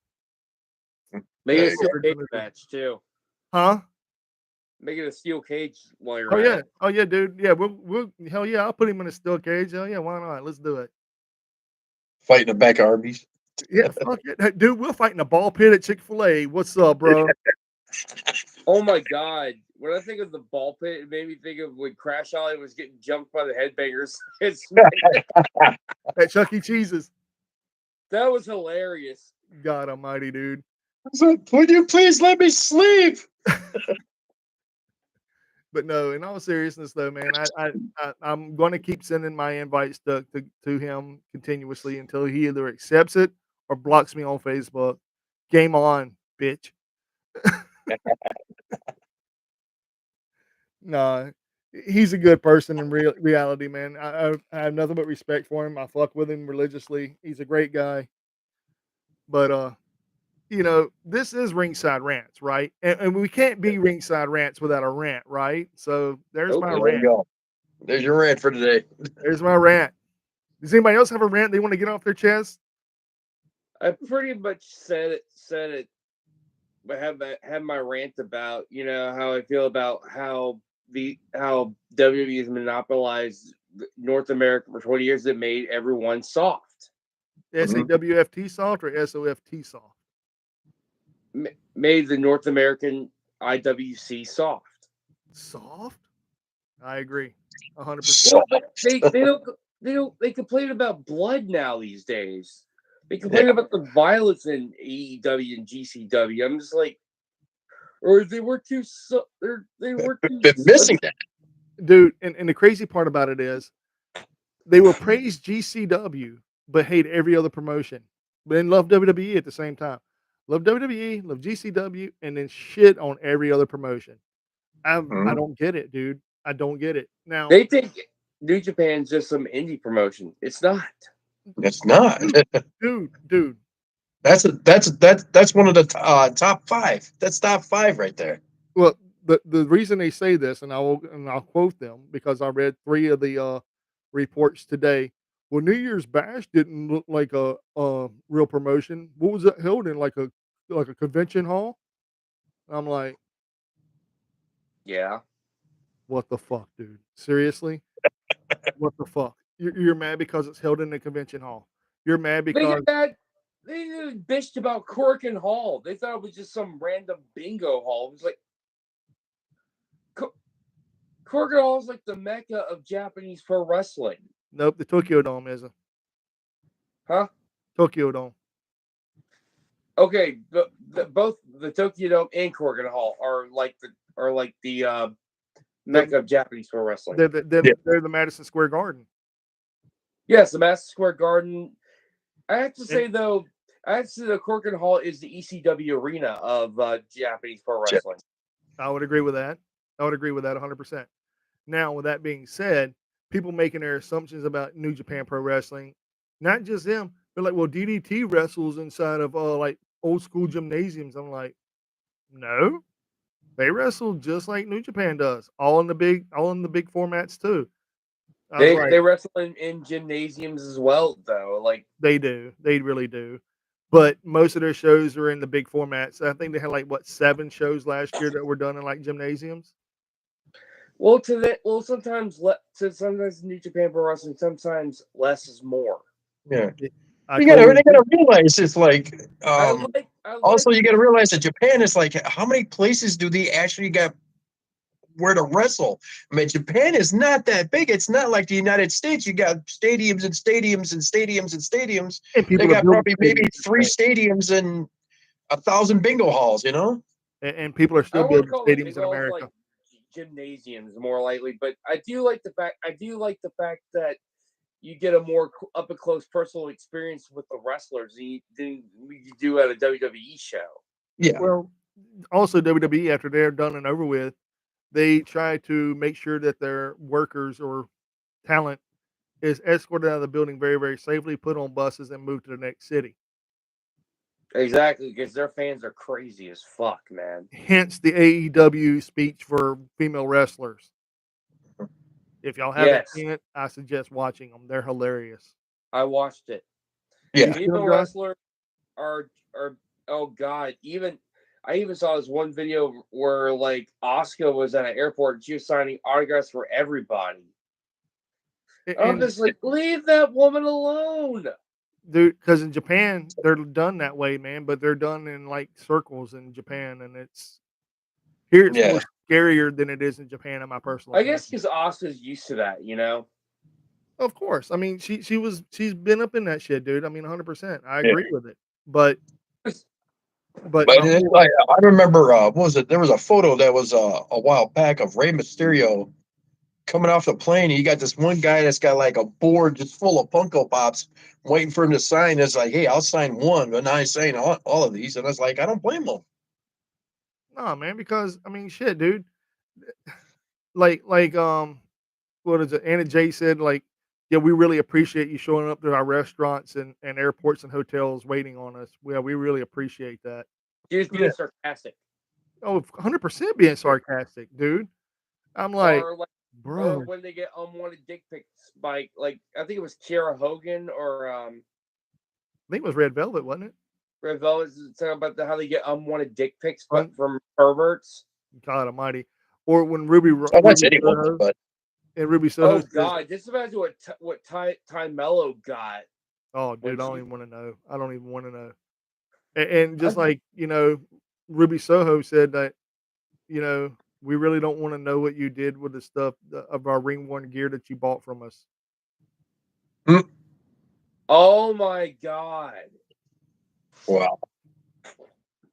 But yeah, it's like, so there's a time and a place to go for an autograph. Like me, when I go, if I'm at an event, I go for I go to like event, try to get some autographs. I'm on a convention, I go get some autographs. I don't stalk these people on No, they're people like us, you know. I mean, dude, it'd be like me coming up to your job, Josh, and be like, "Hey, man, bro, can you autograph this for me, dude?" And while you're at it, I got this shit ton of other stuff I need you to autograph for me too, bro. Yeah, you'd be like, no. I made a mistake once. I went to Star Wars convention and afterwards I was at a restaurant just go get something to eat. And all of a sudden I see Ray Park right there, guy who played Darth Maul, And I went up there. I went up to him and shook his hand and said, "Hey, it's an honor to meet you." It's like, it's like, he's like, "Okay, cool, man." It's like, "Hey, I'm with my family right now." It's like, and it just dawned on me real quick. It's like, oh, he's being bothered all day. It's like, oh, okay, my bad. Sorry. I'll talk to you later. It, Pack it away. Just walk it was away. very, like I think that he was really nice. He was really nice about it. Yeah. Yeah. Mhm. Yeah, dude, the only thing I can say about things like that, man, is people make mistakes. Hell, Uh-huh. I fucked up. I'm gonna be honest about this. I'm a big Strange Music fan. I bought VIP tickets. Actually, I was gifted VIP tickets to go see Tech Nine and Pensacola, Uh-huh. and I became a really big fan of Mayday. And I've been following the one of the lead singers. He was all over MTV, and he did a lot of the underground battle scenes and stuff like that, the freestyle battle rapping and all that. And whenever I was there talking with them, I alienated the whole other 4 people in the band. And they're like, "You got this, bro." And they walked away. And I was like, I fucked up. I completely fucked up. And Mhm. when I knew I fucked up, I was like, bro, I'm so sorry. And the dude that was signing everything, all of them signed it for me. I still have the shirt somewhere in this room area, probably somewhere. But all of them at the end of the night, like when they were doing their show and stuff, they wouldn't even say what's up to me. They're like, fuck you. You know, like you alienated us, you don't like us, fuck you. You don't even know us, fuck you. You know, and I was like, I get it. I accept it. Uh-huh. I fucked up. But Tech was really cool about everything. Him and me were talking and stuff, and it was right during the Hobson shit. I don't know if y'all know what the fuck I'm talking about, but it was pretty bad, and there was a lot of beef between him and a lot of other people. So yeah, it was crazy. I learned a lot of shit that night of who I hope it and was when. good Oh, shit. huh? I hope it was good shit. Oh, it was, dude. And I almost got into a fight with some local rapper people that don't make a fuss Oh, dude, about. I almost got into a fight with one dude about something like it was at a. I think it was like remember the Three Six Mafia, Mushroom Head, and ICP were at the concert. It was at this. Oh my god! It was at this horrible club in Biloxi. I forgot the I was name about of to it. say, I know exactly what you're talking about because Dope was supposed to show up and play as well. It was in Biloxi about almost 10 years ago, and Yep, oh my god, some of the people in there were awful. The security sucked ass and everything. dude. The best show I've ever been to was an ICP concert, and that sounds and it's crazy. I know it sounds stupid, but it literally was, and it was in. I don't blame ICP, because I blame the management of the people that ran that venue. I was in King Cat Theater in Seattle, Washington. King Cat Theater in 2001. There's a me and another dude named Mike. We called him Juggalo Mike. He was really cool. We were in the Air Force together. Matter of fact, he drove us to the venue. I bought my ticket. He bought his ticket, and ICP was on stage with a dude named Mars at the time. It was right before Dark Lotus was a thing the first time, and the crowd really fucking sucked. And King Cat Theater is like an actual theater. It had theater seating all the way through. I thought that was really cool. Well, ICP did their last song, and a lot of the I call them dumbass motherfuckers started ripping the chairs out of the damn aisles and throwing them on stage. Oh, I was like, "What the fuck is going on?" And ICP are looking around. They're still trying to sing, and they're dodging fucking actual theater chairs. I'm like, boom, boom, and all of a sudden you see like some of the actual band members of Mars started jumping on top of on top of the chairs that were on top of the damn stage, and they're standing on top of it throwing up gang signs or whatever the fuck it was, and people are running to the exits, and I'm walking to the exit like, what the fuck is going on? damn. And to me, that was the best show I've ever been to, but it was also the most fucked up show I've ever been to in my entire life.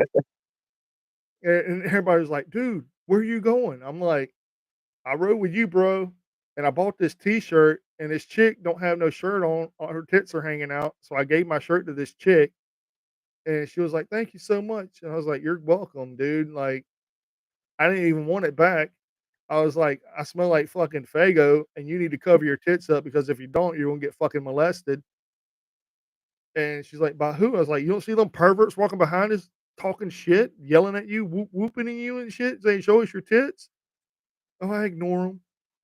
You ignore them, but guess what? We're here. They're gonna wanna fight, and no telling what kind of weapon they have on They'll you.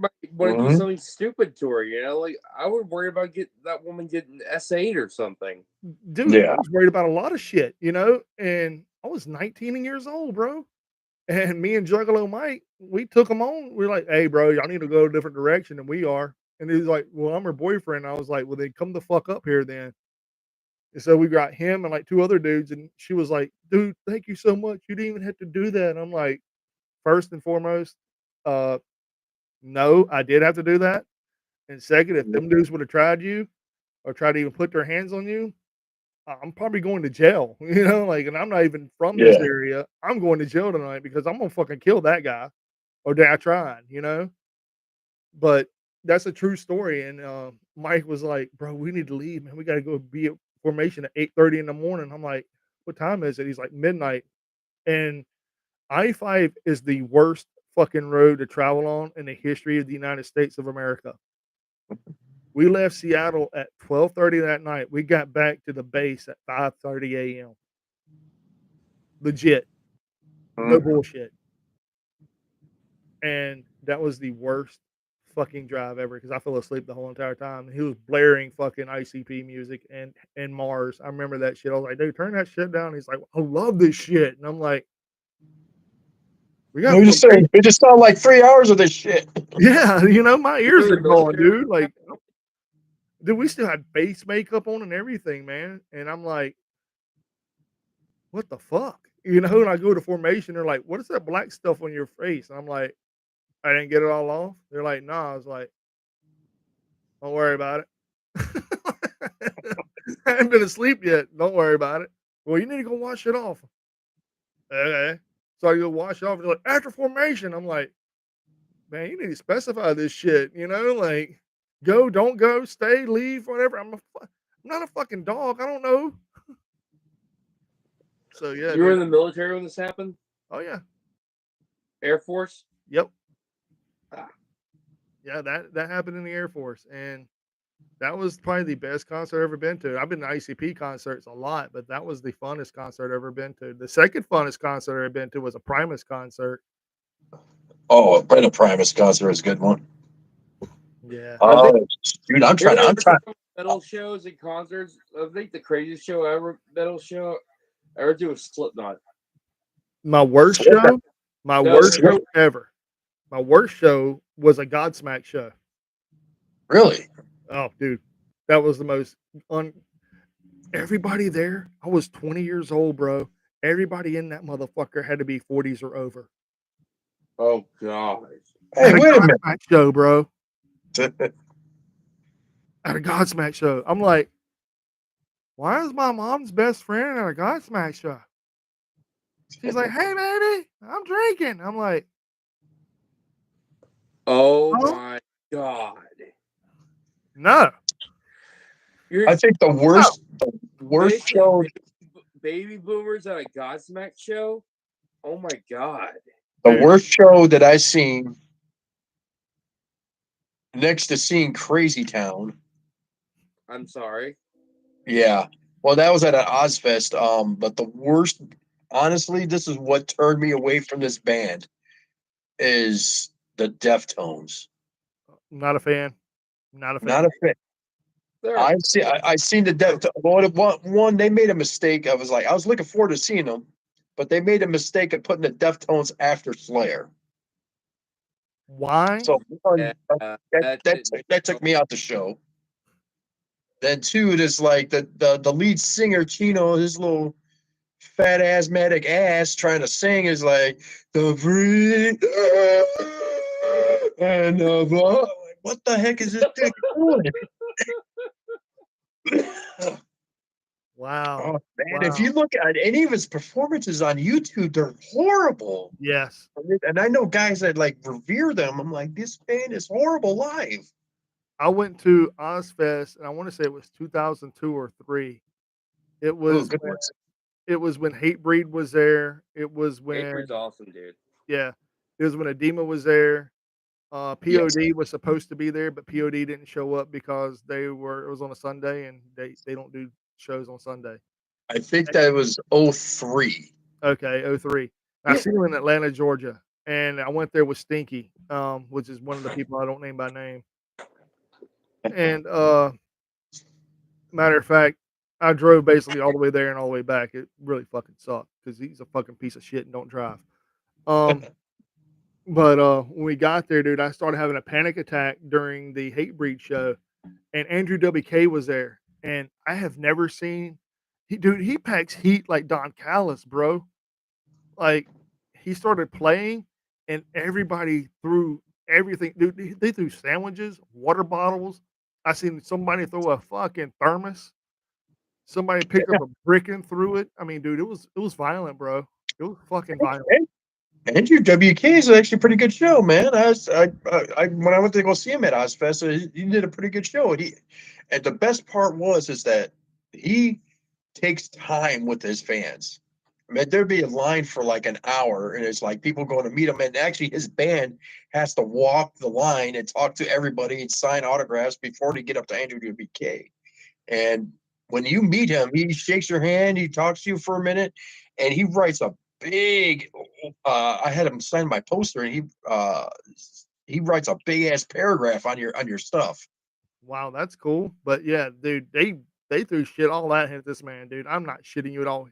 He played 3 songs and his set was over. Damn. Hatebreed was right before Andrew WK.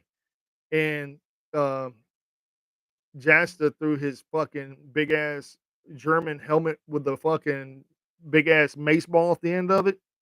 And he said, I want to see some fucking blood. My happy ass was like up there in the pit and I seen that shit happen. Shoot, shoot, shoot, shoot, shoot. I went to the back. Like, nope, no, thank you. I'm good. I like to live. But yeah, that was the most violent show I've ever been to. And then during that show, I had a panic attack. I had to go sit in the room with the people. Dude, I was freaking the fuck out. And when I came back out, there was a guy that was doing one of the carnival things. He was literally asking for people to kick a soccer ball at his head. And if you hit him, he gave you a prize. Legit. Like, Nice. dude, I was like blown away. I was like, dude, how many do you give out a week or a show? He's like, maybe 5 or 6. So people think they can do it when they're drunk. I said, what do you do? He said, I just stand there and when they start kicking, I just dodge. He's like, they don't ever go for the waist, they always go for the head. I was like, are you serious? He's like, yeah, if it hits me anywhere, I gotta give him something. He said, but it most would go for the head. I was like, you gotta be fucking kidding me, dude. But this hour just ended. Dude, we didn't even talk about wrestling in the past 30 minutes. So hold on one second. Let me kill this and then we'll end it and we'll go away. I promise. Yeah, because it's like 12:30, and I got I to be know. up I got to be at work at 5. I'm so sorry, man. I do apologize. All right, so here it is right here, ladies and gentlemen. We're going to end this podcast on this note here. This is Ringside Rants. If you're not listening to us, you're doing life wrong. We are fucking food for your ears. We're here for you. And if you don't think we are, then come out here and tell us what we need to be talking about. We we're live on YouTube every Tuesday night here going forward around 9:30 p.m. Central Standard Time, and that's when we're starting to go live from here on out until things change. We've been holding it down. Kelly, the embodiment of pro wrestling. I wish your mother all the best of luck, dude.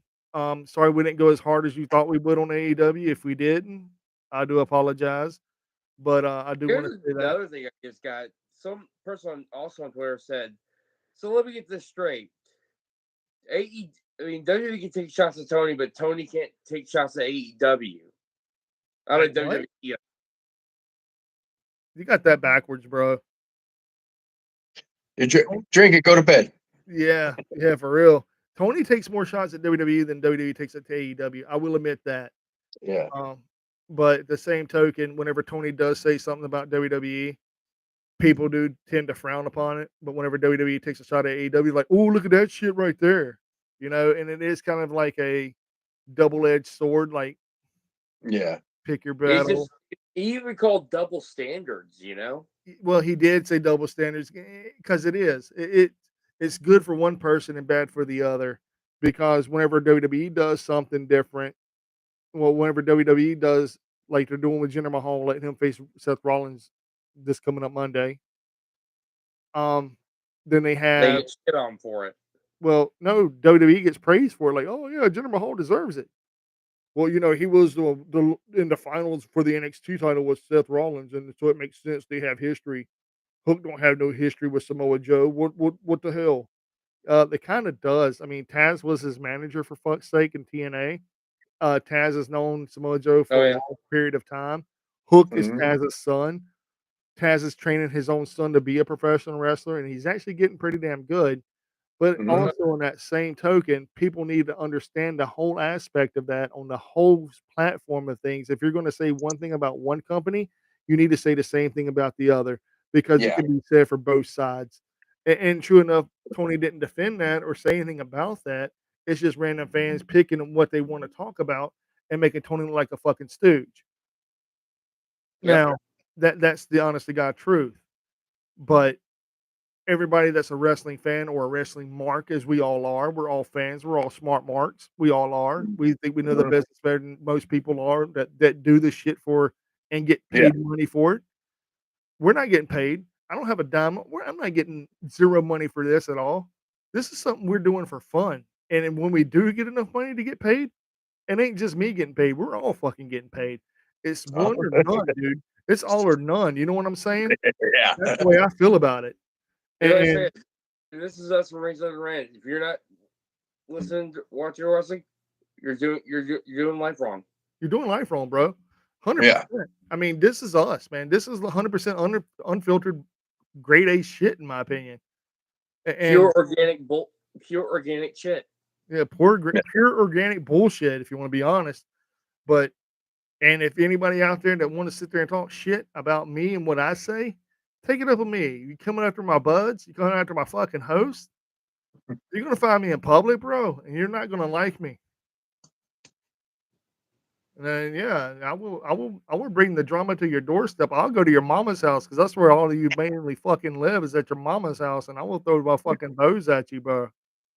I'm giving the sign, people. There you Yeah, go. bring it. Don't. I mean, if you're gonna talk your shit, and whenever I bring it up to you and I call you out on your shit, and you run away and hide, why do you do that? Because not single person do when I post what I post. They did this right here, I'm almost 38 years old. I got plenty of time. bro. I ain't afraid of jail, bro. Let's get Man, it. I got a decade on you, man. You You almost got can't. that. No, I'm just joking. I'm almost 44, bro. So yeah, and I'm still 48. hostile. I'm the most hostile 43-year-old you'll probably ever meet. I just don't take no shit, dude. I've learned it a There you long go. time ago. If you take shit from one person, the rest of the people think you'll take their shit too. Yep. So I take zero from all. If you ain't my parents, you don't get it, bro. You gonna Hmm. get the hands. You're gonna get the real me. But But like I said, this has been Ringside Rants. Kelly, I hope your mom gets to feeling better really, really soon. I love you, See you. brother. Yeah. Love you, man. And this has been Ringside Rants. This has been music or food for your ears. And I hope you enjoyed it all. The people that do listen and watch us, I do appreciate you all. And thank you, gentlemen, for both being here. The masterful guru, Mr. Phil. Sorry we didn't get to really talk a lot about NJPW and Japanese wrestling tonight. I do apologize. And Mr. Josh over here, Mr. Bad Karma himself, the man from the Midwest, Yep. the dangerous Midwest from Chi-Town. The Yep. man, yeah. You get probably see me this Friday at GCW. I got ringside tickets, so look for the Black Label Society vest. I will be there. Hey, dude, you should have a ringside rants poster. That'd be hilarious as shit. Don't tell me. I'll make one. Holy fuck, dude, that'd be epic, dude. We'd be like, we made it to GCW. That'd be epic, dude. That'd be awesome. And I will use that as a fucking. I'll put that as our banner, bro. Like 100%. That'd be epic. I do it like Sabu. Yeah, dude. Like, yeah, dude. That'd be epic, bro. But gentlemen, I know you gotta get ready for work, and Phil, you like you're already ready for bed, bro. Yeah, I'm tired as fuck, dude. Gentlemen, it's been a pleasure. The pleasure has been amazing, and I thank you all again. And hopefully next weekend we'll have somebody else show up. I couldn't make the magic happen tonight. You know, I couldn't make lightning strike twice in 2 weeks, but I'll continue trying. Oh yeah. Later, brothers. I love you all. All right, later.